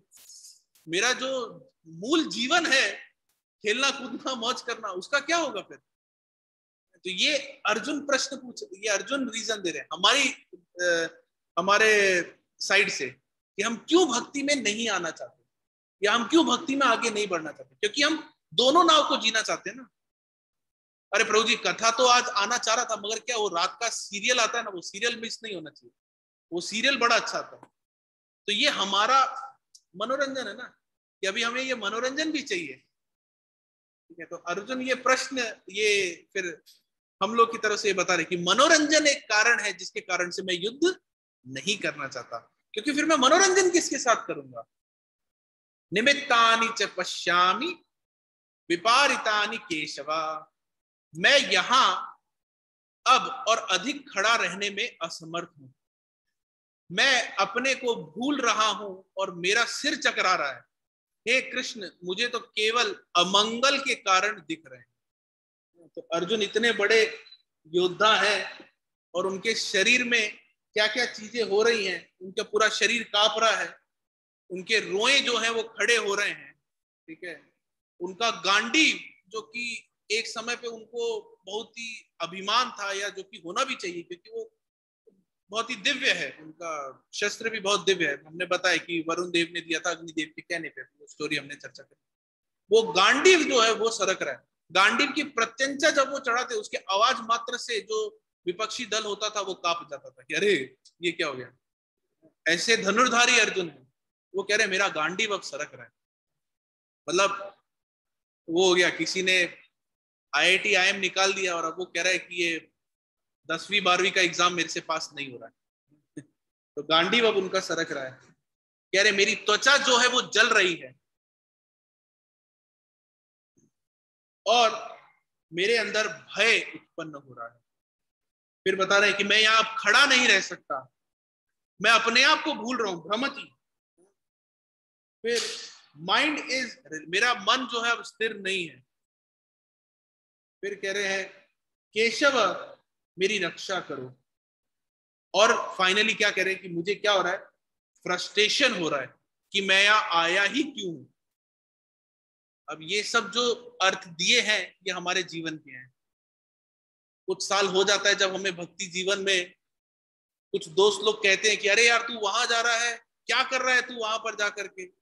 हम लोग देख, आज शनिवार को सब लोग गए थे डिस्को में और हम लोगों ने मस्ती करी, रात को सब लोगों ने नॉनवेज किया, ड्रिंक करी। तू बेचारा क्या जीवन जी रहा है, अभी ये कोई उम्र है तेरी छोड़ने की। और फिर हमें क्या लगता है, हमें फ्रस्ट्रेशन होता है, यह वास्तव में यार असली जीवन तो वही जी रहे हैं बेचारे, देखो मस्ती कर रहे हैं, सब कुछ कर रहे हैं, मैं यहाँ पर क्यों उलझा पड़ा हूं। और ये सारे फिर सिम्टम हमारे साथ होते हैं कि हम मंदिर में खड़े नहीं रह पाते हम भक्तों की संगति नहीं चाहते हैं, हम भागने का प्रयास करते हैं। गांडी जो है वो हमारी जपमाला है, वो छूटने लगती है, सरकने लगती है हमारे से, ठीक है। और ज्ञान, प्रभुपाद की पुस्तकें जो है वो हमारी ज्ञान है, माइंड, हमारा माइंड रेस्टलेस हो जाता है, हमें पुस्तक पढ़ने में मन लगता नहीं है। क्यों? क्योंकि हम उस दिशा में भागना चाहते हैं। ये अर्जुन समझा रहे हैं। अर्जुन को युद्ध भूमि में केवल दुखदायी पराजय की प्रतीति हो रही थी, वे शत्रु पर विजय पाकर भी सुखी नहीं होगा। हम भी जब भक्ति में आते हैं तो हमें शुरुआत में यही लगता है, यार अगर मैं इसमें आगे बढ़ा तो मैं कितना कुछ खो दूंगा, मेरा वो इतना सारा जीवन है वो तो मैं खो दूंगा। तो हम अगर इस मार्ग पे आगे बढ़े तो हमें लगता है कि यार मैं मार्ग पे आगे बढ़ के भी क्या करूंगा। तो हम ये सब चीजें हम सोचते हैं, निचली अवस्था में हम ये सब चीजें सोचते हैं। और हमारे कमिटमेंट में भी जब हम भगवान की शरणागति की बात कर रहे हैं तो हम शरणागति नहीं हो पा रहे। क्यों नहीं हो पा रहे? क्योंकि हम ये सब चीजें सोच रहे हैं। अरे प्रभु जी, अगर हम मंदिर में ये करेंगे तो हमारा जीवन कैसे चलेगा, हमारा ये कैसे होगा, हमारा वो कैसे होगा। अभी तक आप चला रहे क्या जीवन? जो अभी तक चला रहा है वही चलाएगा ना। आप अपनी जीवन की सारी योजनाएं बना ले, मगर कृष्ण को अगर बीच में नहीं रखा है तो नहीं होगा। मैंने प्रत्यक्ष रूप से देखा है ना ये चीज। मृत्यु और काल और आपके पहले के जो प्रारब्ध हैं वो कब किस रूप में आ जाएंगे हमें नहीं पता है, हमें नहीं पता है। हमारे अभी एक बहुत ही अच्छे कांग्रेगेशन भक्त हैं, अभी उनका स्वास्थ्य बहुत ज्यादा बिगड़ गया है। क्या उन्होंने सोचा था या उनके घर वालों ने सोचा था कि ऐसा कुछ होगा? नहीं, मगर अभी हुआ। क्या हम इस सब चीजों से बच सकते हैं? नहीं बच सकते। तो फिर हमारी योजनाएं बनाने का क्या मतलब रहा? कहां गई हमारी वो सारी योजनाएं जो हमने बनाई? क्या हुआ उनका? हम जिसको अपर्याप्त समझ रहे थे कि इतना हमने सब अपने लिए करके रखा, वो सब कहां गया? कुछ नहीं। जब तक कृष्ण को बीच में नहीं रखेंगे तब तक नहीं। कृष्ण योजना में रहेंगे तो हमारी योजना सही है। फिर वो हमारा जीवन भले ही क्षण भर के लिए क्यों ना हो, अगर कृष्ण बीच में है तो वो क्षण भर का जीवन जो है वो पर्याप्त है, वो अपर्याप्त नहीं, वो पर्याप्त है। तो यहां पर वही समझाने का प्रयास किया जा रहा है। आगे बता रहे हैं, ना च श्रेयो अनुपश्यामि, मैं I do not see how any good can come from killing my own kinsman. मेरे अपने ही आदमियों को मार करके मुझे क्या अच्छा मिलेगा, ये मुझे समझ में नहीं। प्रभु जी, मेरे माता पिता नहीं चाहते कि मैं भक्ति करूं। प्रभु जी, मेरे माता पिता मना करते हैं कि मैं भक्ति करूं। तो ये उससे रिलेट हो रहा है, समझने का प्रयास करिएगा कि प्रभु जी, मेरे परिवार में तो कोई चाहता ही नहीं कि मैं भक्ति करूं, मेरे परिवार वाले मुझे भक्ति नहीं करने देना चाहते। तो यहाँ पर अर्जुन कह रहे हैं कि मेरे अपने ही लोगों के खिलाफ जाकर के या उनको मार करके, अर्जुन यहाँ पर मार करके यूज कर रहे हैं, मगर हम लिंक बैठाने के लिए खिलाफ जाकर के आपको समझाने के लिए यूज कर रहे हैं कि मेरे अपने ही आदमियों को मार करके मुझे क्या मिलेगा, कौन सी अच्छी चीज मुझे मिल जाएगी। तो मेरे अपने परिवार वाले जब मुझे मना कर रहे हैं कि तू मत कर भक्ति, तो उनके खिलाफ जाकर के मुझे कौन सा कुछ बहुत अच्छा कुछ मिलेगा। होते कि नहीं होते ये सब हम लोग के प्रश्न, या जो भी भक्त आते हैं। कोई एकाक जना अगर अनम्यूट करके बोले।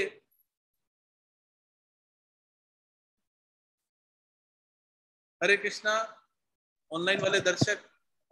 प्रभु जी, मेरा यही क्वेश्चन था, आपने जवाब दे दिया। अच्छा, बाकी सब लोग भी उम्मीद करते हैं लाइन पे। प्रभु जी, ऐसा ऑलवेज होता है कि हम सोचते हैं हमारी फैमिली अगेन है, हम कैसे सब कुछ मैनेज करेंगे। हाँ, तो आगे के सत्र माता जी कंटिन्यू रखिए, तो कृष्ण खुद ही उत्तर देंगे आपके प्रश्नों का। कृष्ण सभी लोग के सारे प्रश्नों का उत्तर आगे देंगे। हम तब तक बस देखते हैं, अभी हम बस समझते हैं कि क्या क्या परेशानियां आती हैं जो कि हमारे से रिलेटेड है। भगवत गीता मेरे से रिलेटेड कैसे हुई, वो हमारा विषय है समझने का। हाँ धीरज प्रभु जी बताइए। प्रभु जी, जैसे मैं भी 3 साल से जुड़ा हूँ टेम्पल से, लेकिन मेरे घर वाले कभी एक बार भी मंदिर नहीं आए हैं, क्योंकि आपने भी बुलाया था फिर भी, और मम्मी माता जी को भी कई बार लाने के लिए, अब कोई भी अभी समझते प्रभु जी आगे इसका सॉल्यूशन क्या है, भगवान क्या सॉल्यूशन बताते हैं। तो अर्जुन का ये प्रश्न है, ये सब विषय जो है वो इंजॉयमेंट से रिलेटेड, कि मैं कैसे, इनके बिना मेरा जीवन कैसे चलेगा। कुछ प्रभु जी लोगों की पत्नियां नहीं चाहती कि वो आए, कुछ पत्नियों के प्रभु जी नहीं चाहते कि वो आए, प्रभु जी वो नहीं चाहते, प्रभु जी वो नहीं चाहते, तो मैं कैसे आऊं प्रभु जी? नहीं आ सकता। उसने मना कर दिया प्रभु जी, अब तो कैसे होता है। तो यही अर्जुन पूछ रहे हैं कि इसका क्या होगा ऐसे से। इफ, और अगर आगे ये पूछ रहे हैं अर्जुन को पता भी भगवान कुछ पूछेंगे, भगवान अर्जुन को पता है, Krishna says can't you see that I am at your side. भगवान अर्जुन को पता है इस श्लोक में, मैं श्लोक संख्या निकालता हूं। मैंने क्या थोड़ा रास्ते में जल्दीबाजी में बनाया, तो मैं श्लोक संख्या लिखना मेरे से गड़बड़ हो गया। 30वां नंबर है,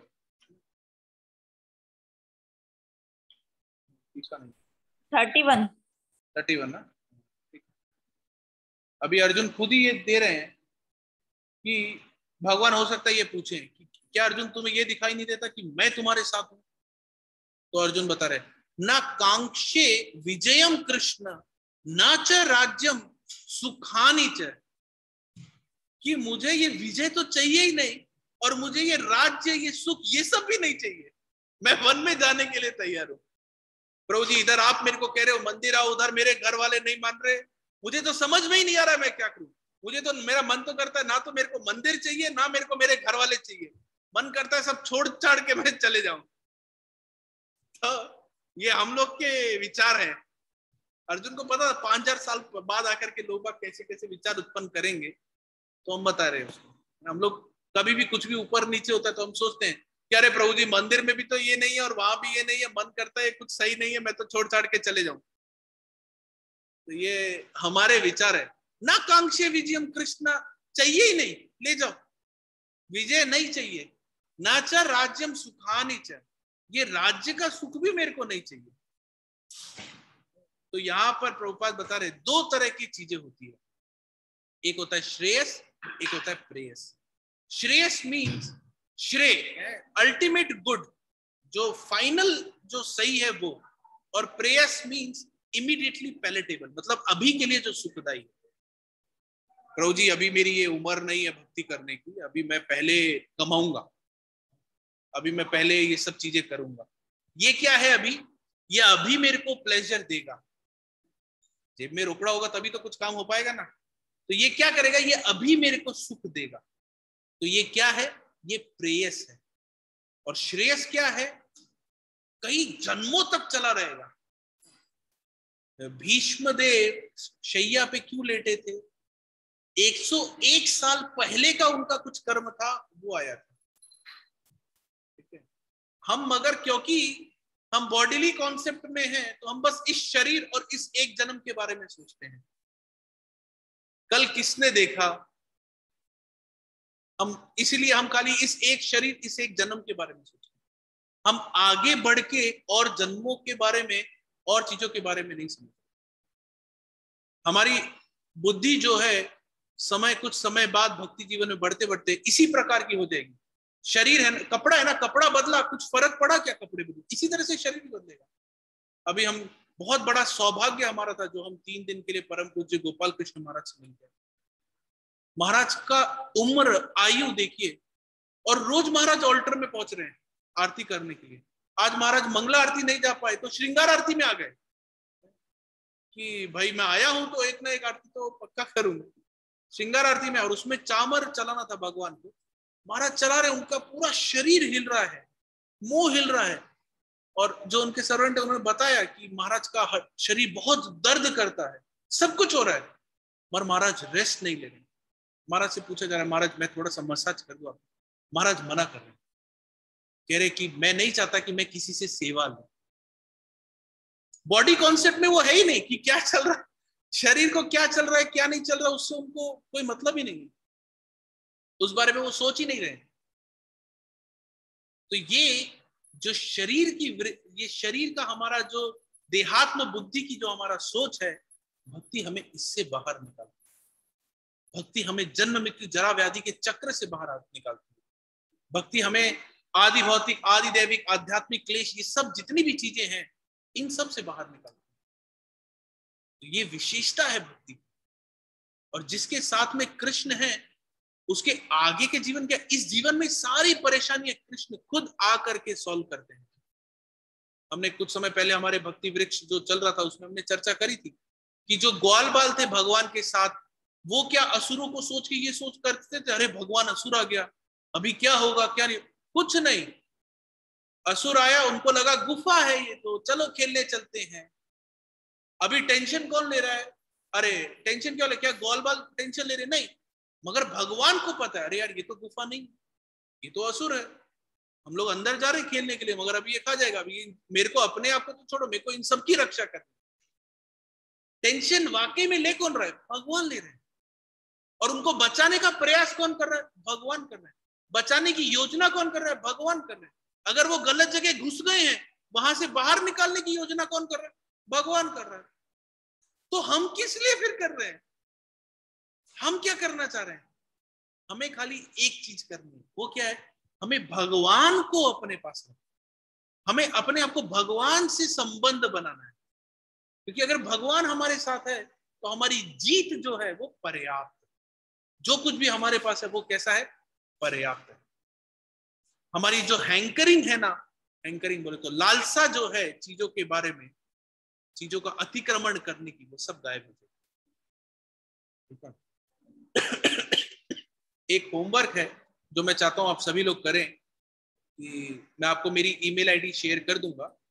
ये जो 4 कारण अर्जुन बताएंगे, आप सभी लोग एक छोटा सा ऐसे लिखिएगा, प्रयास करिएगा, लिख लेंगे 200 से 300 या 800 शब्द का, जिसमें जितना भी आप लिख सकते हैं, मिनिमम 200 तो रखिएगा, जिसमें आप ये लिखिएगा कि आपके जीवन में ये जो 4 चीजें हैं ये कैसे आपके भक्ति में बाधा बनी है। प्रॉपरली क्वेश्चन फ्रेम करके मैं आपको भेज दूंगा, पर मैं अभी एक रफली बता रहा हूँ। ये 4 चीजें कैसे हमारे भक्ति में बाधा बन रही है और हम कैसे इसको दूर करने का हम प्रयास करना चाहते हैं। ठीक है, दोनों चीज, प्रॉब्लम सॉल्यूशन आपके लेवल। ठीक है, समय है, अगली क्लास में नहीं चाहिए, 1-1.5 महीने के अंदर में आप ये लिख के दे सकते हैं। प्रभुपाद कहते हैं कि हमको हमेशा लिखना चाहिए। जब हम लिखते हैं तो हमारा ज्ञान बढ़ता है उससे, कि हम अपनी भावनाओं को लिख पा रहे ना उसमें। तो आप लोग लिख के मेरे को दीजिएगा, वो मेरे तक ही रहेगा, फिर मैं 1-to-1 आप लोगों से उसके बारे में चर्चा कर सकता हूँ। ठीक है, अगर आप लोगों को कोई आपत्ति नहीं हो तो प्रयास कीजिएगा इस छोटे से एक अटेम्प्ट कर, आपको बहुत अच्छा लगेगा। हाँ, आगे बढ़ते हैं। तो 2 चीज यहाँ पर है, प्रेयस और श्रेयस। ठीक है, तो हमें हमेशा श्रेयस के बारे में सोचना चाहिए, हमें प्रेयस के बारे में नहीं सोचना चाहिए। हमें आज की जो चीज है उसके बारे में नहीं सोचना चाहिए, हमें अनादि जो चीज है उसके बारे में, क्योंकि ये जो जीव है, ये जो आत्मा है, ये अनादि है। इसका चक्र जो है, इसका भ्रमण जो है वो चलता आ रहा है।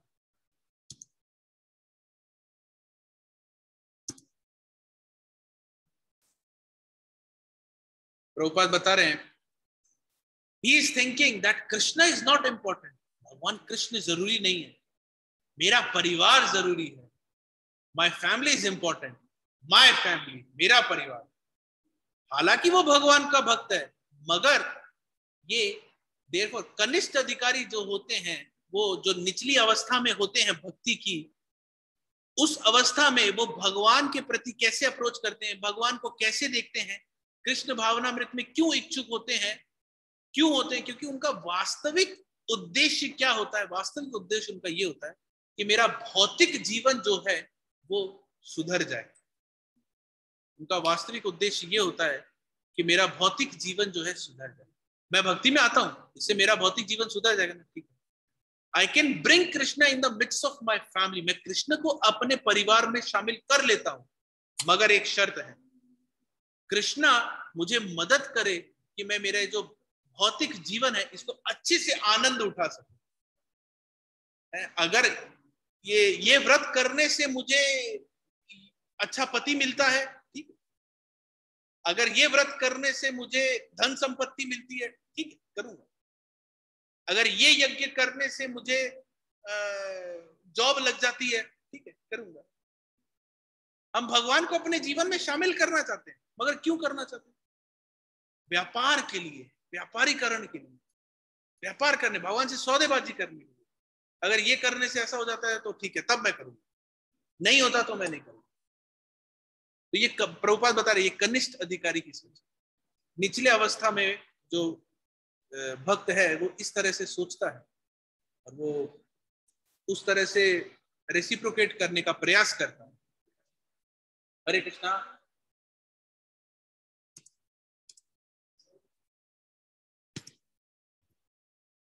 आगे अर्जुन बता रहे, किम भोगे, कोई रहेगा ही नहीं, मैं किसके साथ भोगूंगा। हे गोविंद, हमें राज्य, सुख अथवा इस जीवन से क्या लाभ, क्योंकि जिन सारे लोगों के लिए हम उन्हें चाहते हैं वे ही इस युद्ध भूमि में खड़े हैं। भाई मैं करूंगा तो किसके साथ करूंगा? ये सबसे बड़ा प्रश्न होता है हमारा कि प्रभु जी मुझे तो खाली इस जीवन का याद है, आप नाना प्रकार के पिछले अन्य सही सारे जीवन बता रहे हैं और आगे के जीवन भी बता रहे हैं। प्रभु जी वो तो मेरे को मिलेगा ही नहीं ना, मैं तो उसमें रहूंगा ही नहीं ना, तो ये करने का फिर क्या फायदा? आज तो प्रभु जी मैं देख रहा हूं ना, तो आज मैं मस्ती कर लेता हूं, आज मैं नशा कर लेता हूं, आज मैं चरस, गांजा, बीड़ी, सिगरेट, तंबाकू ये सब कर लेता हूं, क्योंकि इससे मुझे एक्सटेसी मिल रही है, इससे मुझे आनंद मिल रहा है। मगर ये तो तपस्या भी थोड़ी। आप कह रहे हो इस तपस्या का फल अच्छा है, तुम्हें आगे मिलेगा, मगर वो किसने देखा? वो देखने के लिए तो मैं रहूंगा ही नहीं प्रभु जी, तो फिर मैं इसको क्यों करूं? वैलिड प्रश्न है ना, कि बहुत सारे लोग ये पूछते हैं कि क्या प्रभु जी वो तो देखने के लिए कोई नहीं, कैसे समझे उसको? आगे भगवान इसका उत्तर देंगे, अभी हम समझते हैं कि क्या क्या है। तो इसको आप लिखिए कि अर्जुन क्या क्या तर्क दे रहे हैं और भगवान उसके क्या क्या उत्तर दे रहे हैं, ठीक है? तो क्लियर होगा। निहत्या धारता राष्ट्रान न का प्रीति श्यज जनार्दन। जनार्दन का दो अर्थ है, ठीक है? एक है जो जन के आराध्य हैं या जनों को नष्ट करने वाले हैं, एक है दुखों को नष्ट करने वाले हैं। ये दोनों जनार्दन का अर्थ है।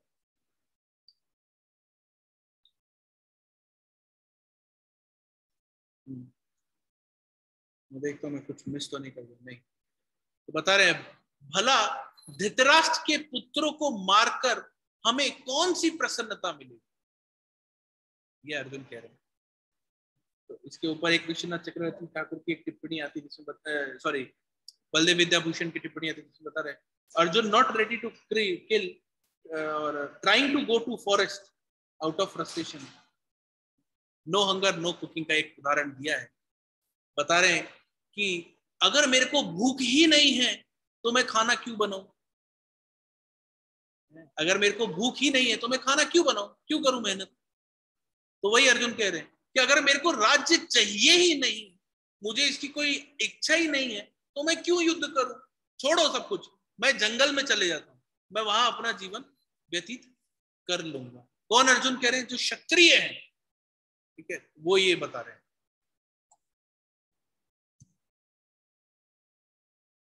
प्रभुपाद कहते हैं हर व्यक्ति अपने वैभव का प्रदर्शन अपने मित्रों तथा परिजनों के समक्ष करना चाहता है, किंतु अर्जुन को भय है कि उसके सारे मित्र तथा परिजन युद्ध भूमि में मारे जाएंगे और वह विजय के पश्चात उनके साथ अपने वैभव का उपयोग नहीं कर सकेगा।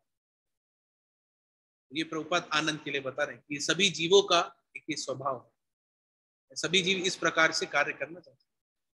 मान लीजिए आपके पास अगर विश्व की सबसे बड़ी शक्ति आ गई परमाणु, आपने छोड़ दिया विश्व में, अब विश्व में कोई बचा ही नहीं है, एकमात्र खाली आप, पूरे विश्व में कोई नहीं है। आप चाहते हैं कि आप अकेले राजा बने, सबको खत्म करना चाहते हैं, आपने खत्म कर दिया, अभी विश्व में कोई नहीं, एकमात्र आप अकेले राजा, एकमात्र आप है ही, राजा प्रजा सैनिक पैदल सब आप ही। क्या आपको खुशी मिलेगी? क्या आप उसको एंजॉय कर पाएंगे? क्यों? जीवेर स्वरूप कृष्ण नित्य दास, दास लगा ना, मतलब सेवा करना हमारा स्वभाव है। हमें कोई चाहिए रेसिप्रोकेशन के लिए, आदान प्रदान के लिए हमें कोई चाहिए रेसिप्रोकेट करने, तो इसलिए हम अकेले भी एंजॉय नहीं कर सकते। ये प्रैक्टिकल कैसे हुआ? अकेलेपन वाला प्रैक्टिकलिटी में कैसे आप बताएंगे भक्ति जीवन? बताइए मुझे, कोई जना प्रयास करिए, देखें आप लोग अपनी तरफ से दीजिए कि ये क्या, कौन सी परेशानी की तरफ इंगित कर रहा है भक्ति जीवन में अकेलापन?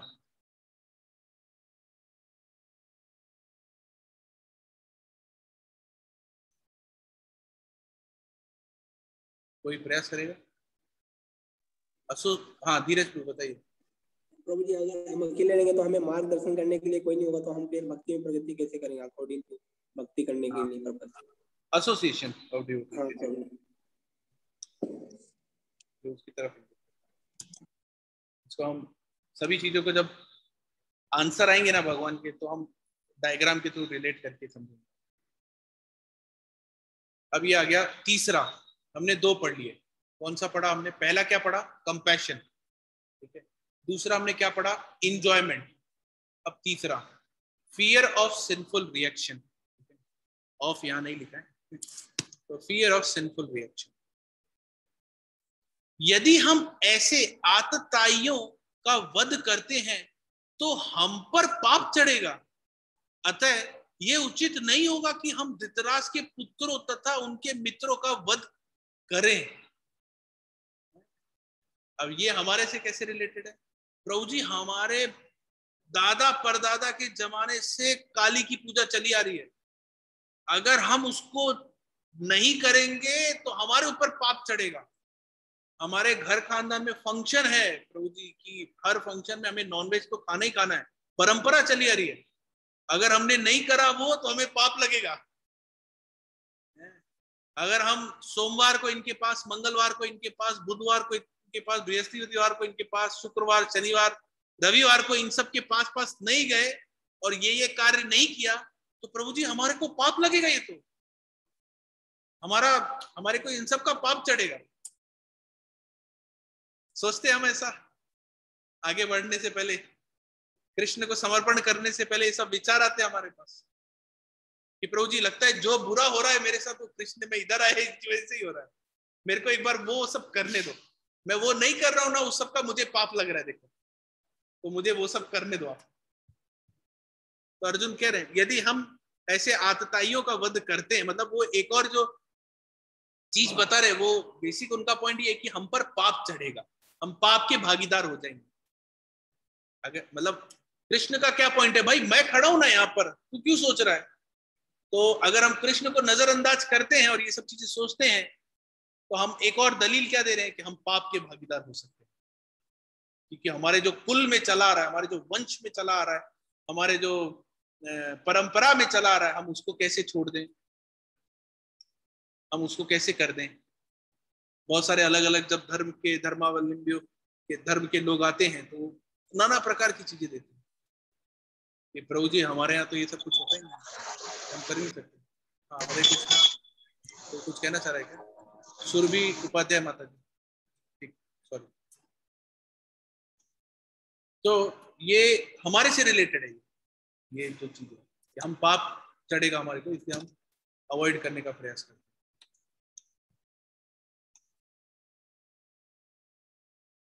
आगे बता रहे हैं डिस्ट्रक्शन ऑफ द डायनेस्टी।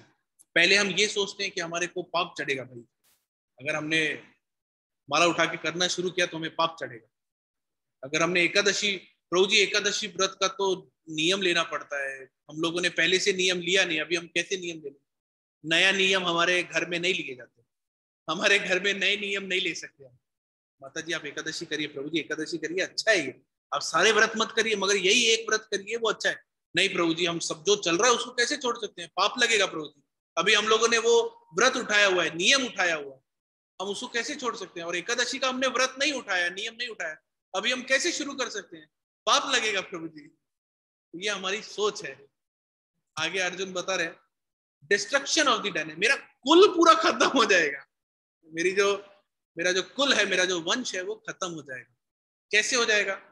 कि सबसे पहले मेरे परिवार के जो बुजुर्ग लोग हैं, डिस्ट्रक्शन ऑफ फैमिली एल्डर्स, मतलब जो बुजुर्ग लोग हैं, जो बड़े लोग हैं, वो चले जाएंगे, युद्ध के वो चले जाएंगे।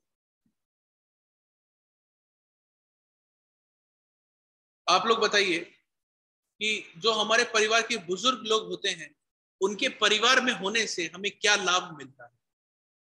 चलिए एक प्रश्न उत्तर करते हैं, थोड़ा समय लेते हैं, जल्दी जल्दी थोड़ा प्रयास करिएगा। जो हमारे परिवार में बुजुर्ग लोग रहते हैं, बेसिकली पहले समय ज्वाइंट फैमिली था, अभी न्यूक्लियर हो गया। तो जो ज्वाइंट फैमिली रहती थी, यानी जो बुजुर्ग लोग रहते थे या एल्डर्स रहते थे, दादा दादी, परदादा परदादी, नाना नानी, ये लोग से हमें क्या फायदा होता था या होता है? हाँ श्वेता माता जी बताइए। उनकी लाइफ टाइम के एक्सपीरियंस से हम लोग वंचित रह जाते हैं फिर। हाँ, लाइफ टाइम के एक्सपीरियंस जैसे कुछ बताएंगे आप? जैसे तो मैं बताता हूँ एक बहुत सिंपल, जैसे आज बुखार हुआ, क्या करेंगे? चल बेटा डॉक्टर के पास, दवा लेके आते हैं, एजिथ्रोमाइसिन खिला दी, ये खिला दिया, वो खिला। पहले के समय में सब दादी घर में ही कर करा के ये ले खा लो, सही हो जाएगा, कुछ करने की जरूरत नहीं, कहीं जाने की जरूरत नहीं। ये चीज ये नहीं रहेगा तो ये आगे पास ऑन कैसे होगा? हाँ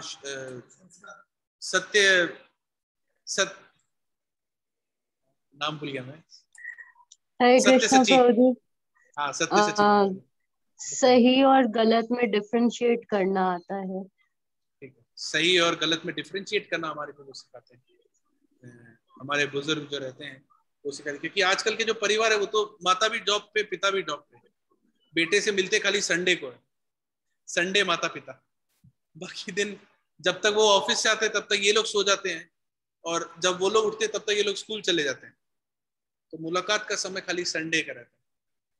हाँ, धीरज प्रभु जी बताइए।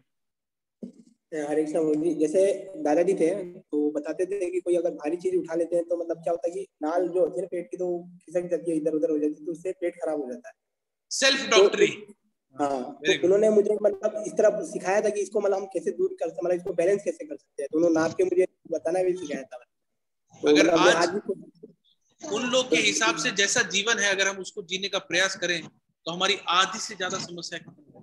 लोबा कहते प्रभु जी एस्कॉन तो बाहर का है। एस्कॉन कुछ बाहर का नहीं, जो दादा दादियों का कल्चर था ना वही एस्कॉन है, और कुछ नहीं है, और कुछ नहीं। सुबह जल्दी उठना, पहले के जमाने में सभी सुबह जल्दी उठते थे, रात को जल्दी सोना, पहले जमाने में सभी रात को जल्दी सोते थे, भगवान को भोग लगा खाना, सभी लोग ऐसे ही करते थे। ये कुछ नया नहीं है इसमें,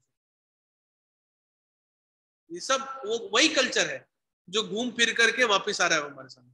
बस इसको एक मॉडर्नाइज तरीके से पेश किया जा रहा है तो हमें अच्छा लगा, मगर वही चीज है। हाँ, टोली प्रभु जी कुछ कहना चाहते हैं? संस्कार।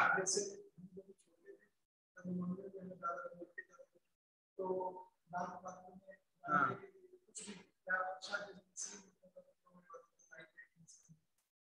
संस्कार पहले के जमाने में हम लोग जब हमें ध्यान, हम गांव जाते थे तो पाँव छुओ पाँव छुओ पाँव छुओ पाँव छुओ, मतलब आप बहुत सारे लोग होते थे, सबका आपको ये सब अभिनंदन करना होता था, इस प्रकार से प्रणाम या फिर ये जो भी। अभी एस्कॉन में भी क्या है, वैष्णव को देखा दंडवत किया, पहले भी यही था है ना, पहले भी यही होता था, अभी यहाँ पर भी वही है। तो कल्चर कोई नया नहीं आया, हमारा ही कल्चर था, बीच में गायब हो गया था, उसको वापस से एस्टेब्लिश किया जा रहा है।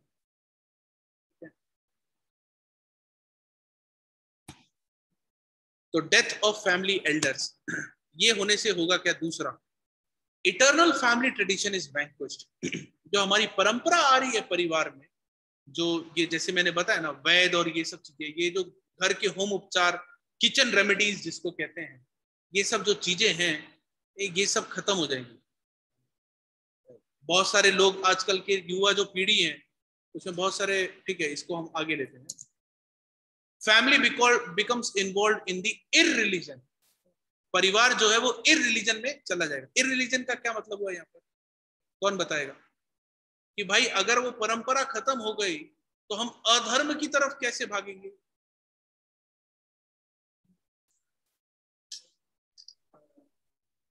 क्योंकि हमारे धर्म में मतलब कोई भी झूठ मूठ मतलब बेवकूफ बना सकता है, बोला तुम्हारा धर्म ऐसा था ही नहीं, तुम्हारे धर्म में ये गलत है वो गलत है। देखिए आजकल के धर्म कैसे होते हैं, आजकल के धर्म होते हैं क्रॉस ब्रीड धर्म। जैसे मैं कुछ एक उदाहरण लेके बताता हूँ। जैसे एक सिंपल सा व्रत है, मतलब मैं किसी की भी भावनाओं को ठेस नहीं पहुंचाना चाह रहा, मैं सबसे विनम्र प्रणाम करता हूँ इसलिए, मगर मैं बता रहा हूँ जैसे मेरे को भी हो सकता है इसमें पूर्ण ज्ञान ना हो, मैंने जो सुना है वो मैं बता रहा हूँ। जैसे करवा चौथ एक व्रत है, वो वैसे शायद पंजाबी एक समुदाय है वहां से शुरू हुआ था और वो लोग करते हैं, ठीक है। बट आजकल ये क्या फैशन बन गया है, फैशन हो गया, सभी लोग कर रहे हैं। अभी उनकी परंपरा में वो चीज थी कि नहीं थी उनको नहीं पता, मगर क्या ये एक फैशन हो गया ना, अभी सेल्फी पोस्ट करना, इस चीज की अपडेट डालना, ये सब करना, तो ये हम इसमें इन्वॉल्व हो गए। तो बेसिकली जो हमारा धर्म था वो तो कहीं और ही रह गया, और हम लोग जिसको लेके आगे बढ़ रहे हैं वो क्या, वो क्रॉस ब्रीड है, वो ना हमारा है ना उसका है ना इसका है ना उसका है, सबका मिक्स कर लिया हम। और हमने मिक्स क्या किया, जो चीज हमें अच्छी लगती है, जिस चीज में हमें फायदा मिल रहा है वो हमने मिक्स कर ली, वो हमने अपना लिया। और जिसमें हमें थोड़ी कठिनाई हो रही थी, सुबह जल्दी उठना या जो भी है जप करना या भगवान का माला करना, ये सब जिसमें भोग लगाना कठिन है, वो सब छोड़ दिए। ये सब हमारे धर्म में नहीं था, नहीं ये हमारे धर्म में ये सब चीजें तो हमने वो अपनाई। तो ये एक बता रहे, फैमिली बिकम्स इन्वॉल्व, मतलब हम लग जाएंगे किसमें? गलत धर्म में, इररिलीजन, अधर्म में। मतलब हम नाना प्रकार की अलग अलग चीजें करने लग जाएंगे ऑन द नेम ऑफ धर्म, धर्म के नाम पे। I am yours, you are mine. तो इस तरह के बहुत सारे लोग प्रचार करते हैं।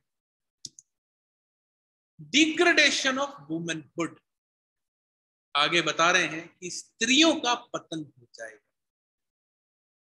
कैसे स्त्री का पतन हो जाएगा ये बताइए अभी, कि अगर ऐसे होता है, ये सब चीजें होती है, तो स्त्रियों का कैसे पतन हो जाएगा? या हम इसको कल लेंगे, हमारा जो अगला सत्र होगा यानी वेडनेसडे को, उस दिन आप लोग इसके ऊपर मेरे को थोड़ा चर्चा करके बताओ, ठीक है? आज हम थोड़ा जल्दी चलते इसको एक बार करते हैं।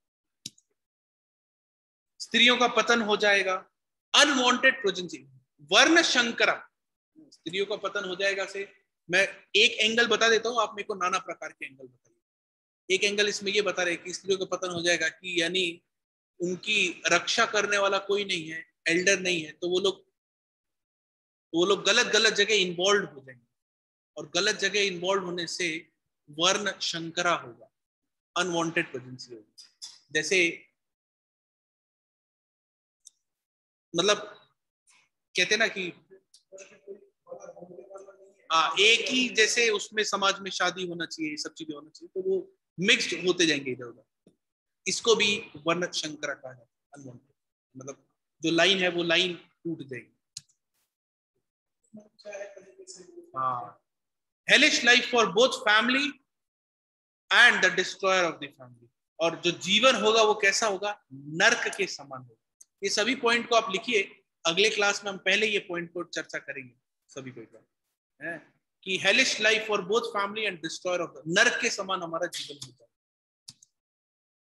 Community projects and family welfare activities are devastated, जो समाज को सुधारने की गतिविधियां हैं जो करते हैं, और जो परिवार की जो गतिविधियां ऐसी कि ये परिवार इस दिन का भोज करता है, परंपरागत चला आ रहा है, इस दिन का भोज इस परिवार की तरफ से, गांव में इस दिन का ये जो मेला रहता है ये परिवार मुख्य रूप से करता है, या ये सभी लोगों को ऊपर उठाने का काम, रोजगार का काम या संरक्षण का काम ये परिवार, ये सब चीजें खत्म हो गई, ये सारी चीजें खत्म हो गई। और आज हम देख रहे हैं, ये आपको जो कल की क्लास में उत्तर देना है वो आज के रिलेशन में देना है कि आज ये सब चीजें हुई है कि नहीं हुई।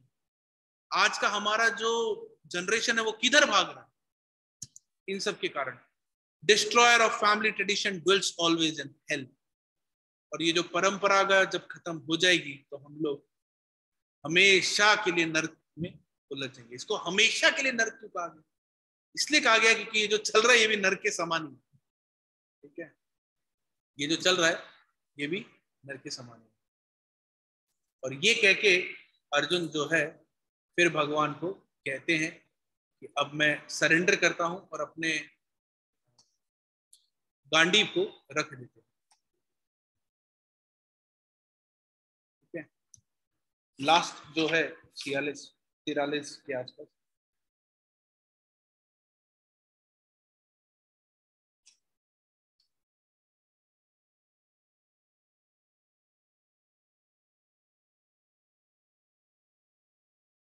Speaking in this manner, Arjun gave up his bow and arrows.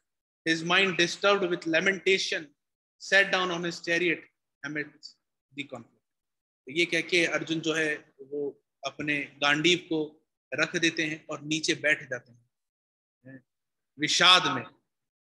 In lamentation, ये सही अर्थ हुआ। लेमेंटेशन में अर्जुन जो है वो बैठ जाते हैं विषाद में और भगवान से कहते हैं ये नहीं हो सकता। तो कल आप लोग अगली क्लास में हम इसको एक बार फिर से लेंगे क्योंकि समय हमारा आज का लगभग हो गया है।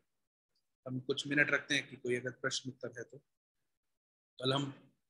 कल मतलब वेडनेसडे को हम इस चीज को एक बार फिर से लेके समझेंगे और आप लोग मुझे बताएंगे। और मैं आप लोगों से विनम्र विनती करता हूँ कि प्लीज थोड़ा पढ़ के आइए। आप लोग खुद पढ़े रहेंगे तो आपको बहुत आनंद आएगा इसमें, और नहीं आएंगे पढ़ के तो नींद आएगी, जगाना पड़ेगा। तो पढ़ के आइए, बहुत रस आएगा फिर आप लोग, और इसमें भाग लीजिए और बताइए कि हम इसको कैसे आज के जीवन में ये सारी चीजें कैसे अप्लाई हो रही है। हो सकता है आप लोग के व्यू सुन के मेरे बहुत सारे प्रॉब्लम सॉल्व हो जाए या आप लोग को बहुत सारी चीजों का उत्तर मिले। ठीक है, तो कृपया कर इस चीज को देखिए। ठीक है, कोई प्रश्न है अगर किसी का तो पूछ सकता है अभी से रिलेटेड। प्रभु जी कल राधा अष्टमी है, उसके बारे में बताइए ना, कैसे सेलिब्रेट करें घर पे। अभी तक आपने समझा ना कि अच्छा कैसे सेलिब्रेट करें उसको। माता जी सुबह 12 बजे तक तो व्रत रहता है, ठीक है, और उसके बाद मंदिर में शायद कार्यक्रम होगा, कुछ ना कुछ कार्यक्रम तो होगा।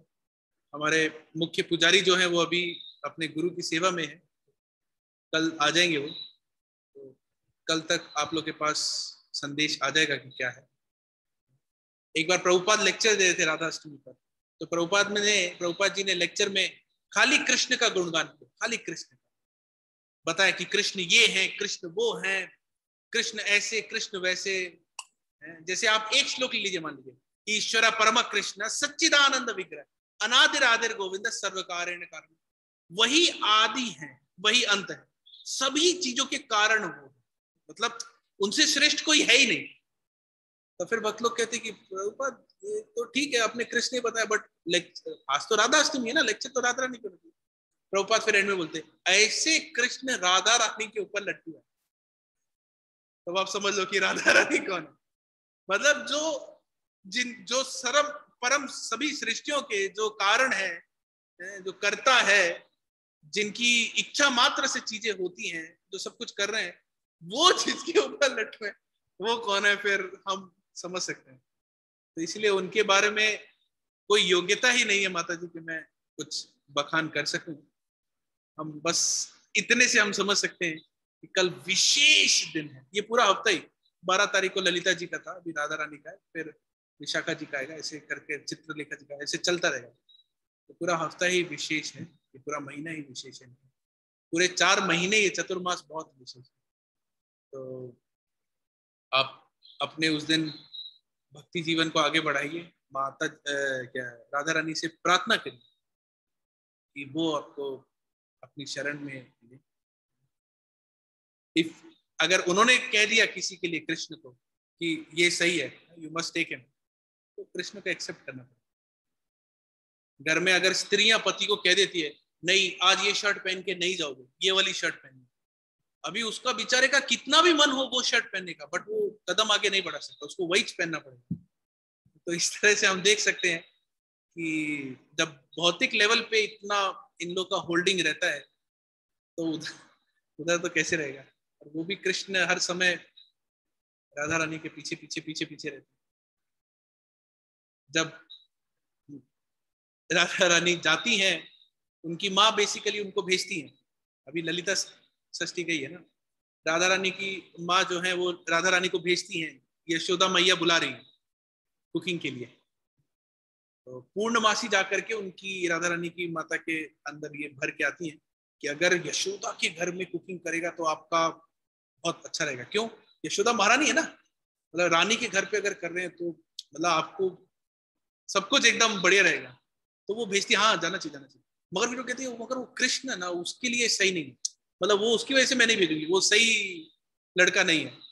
अरे कुछ नहीं आप भेजो, ये सभी सखियों के साथ भेजो, ये सब टेक केयर करेंगे।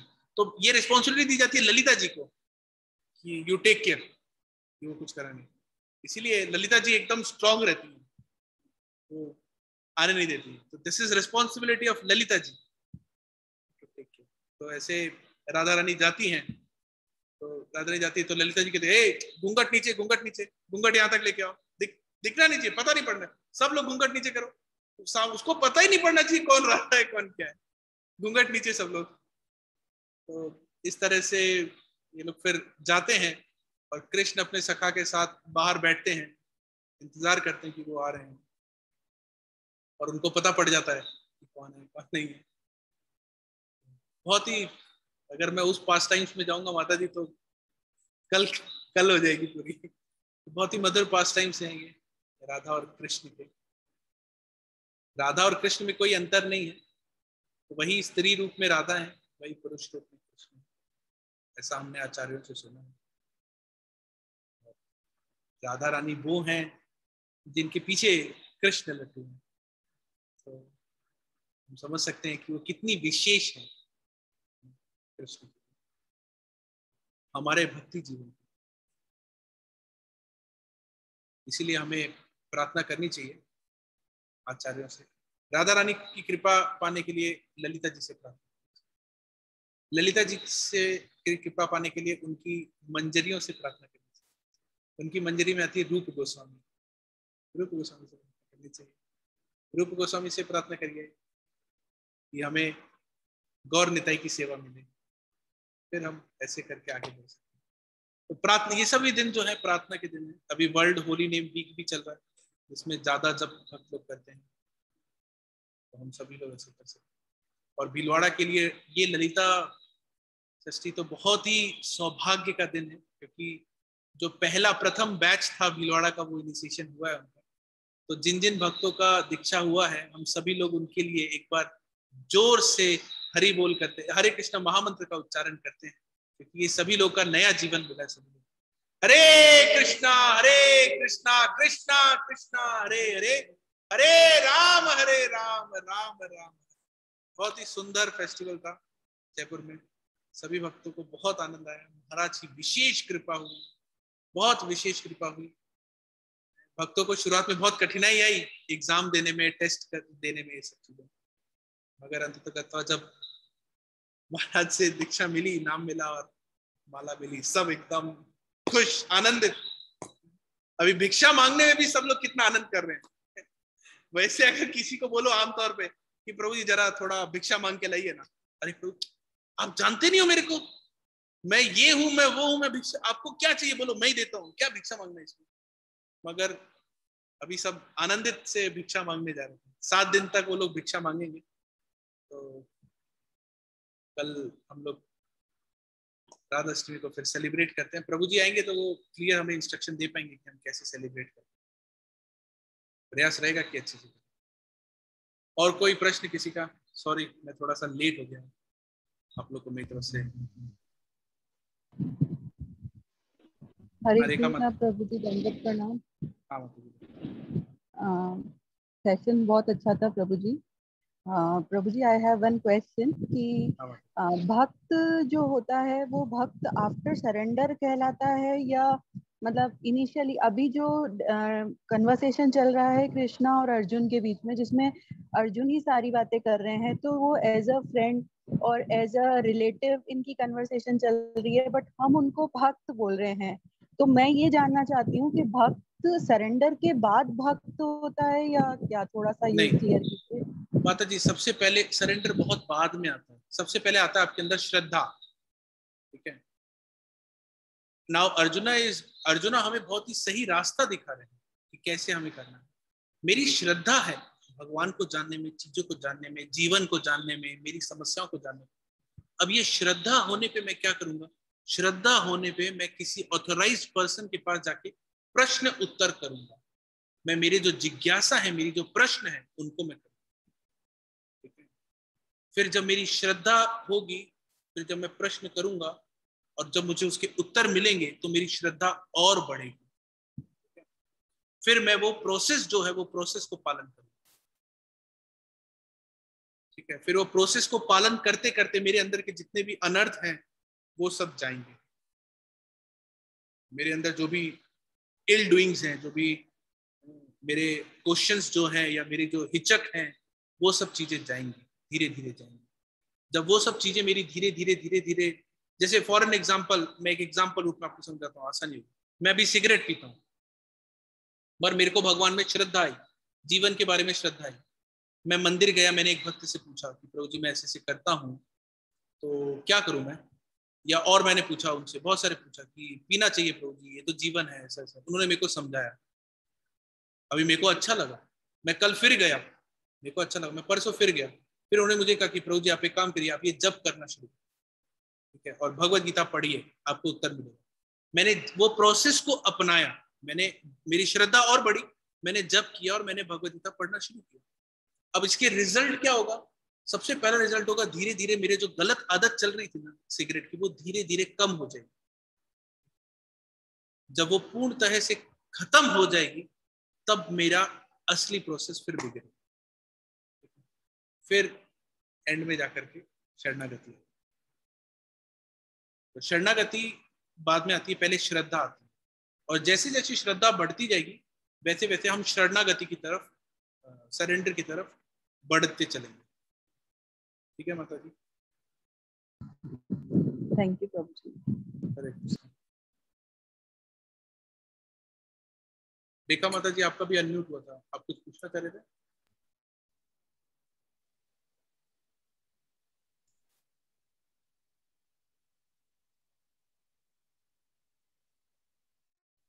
हरे कृष्णा। और कोई है?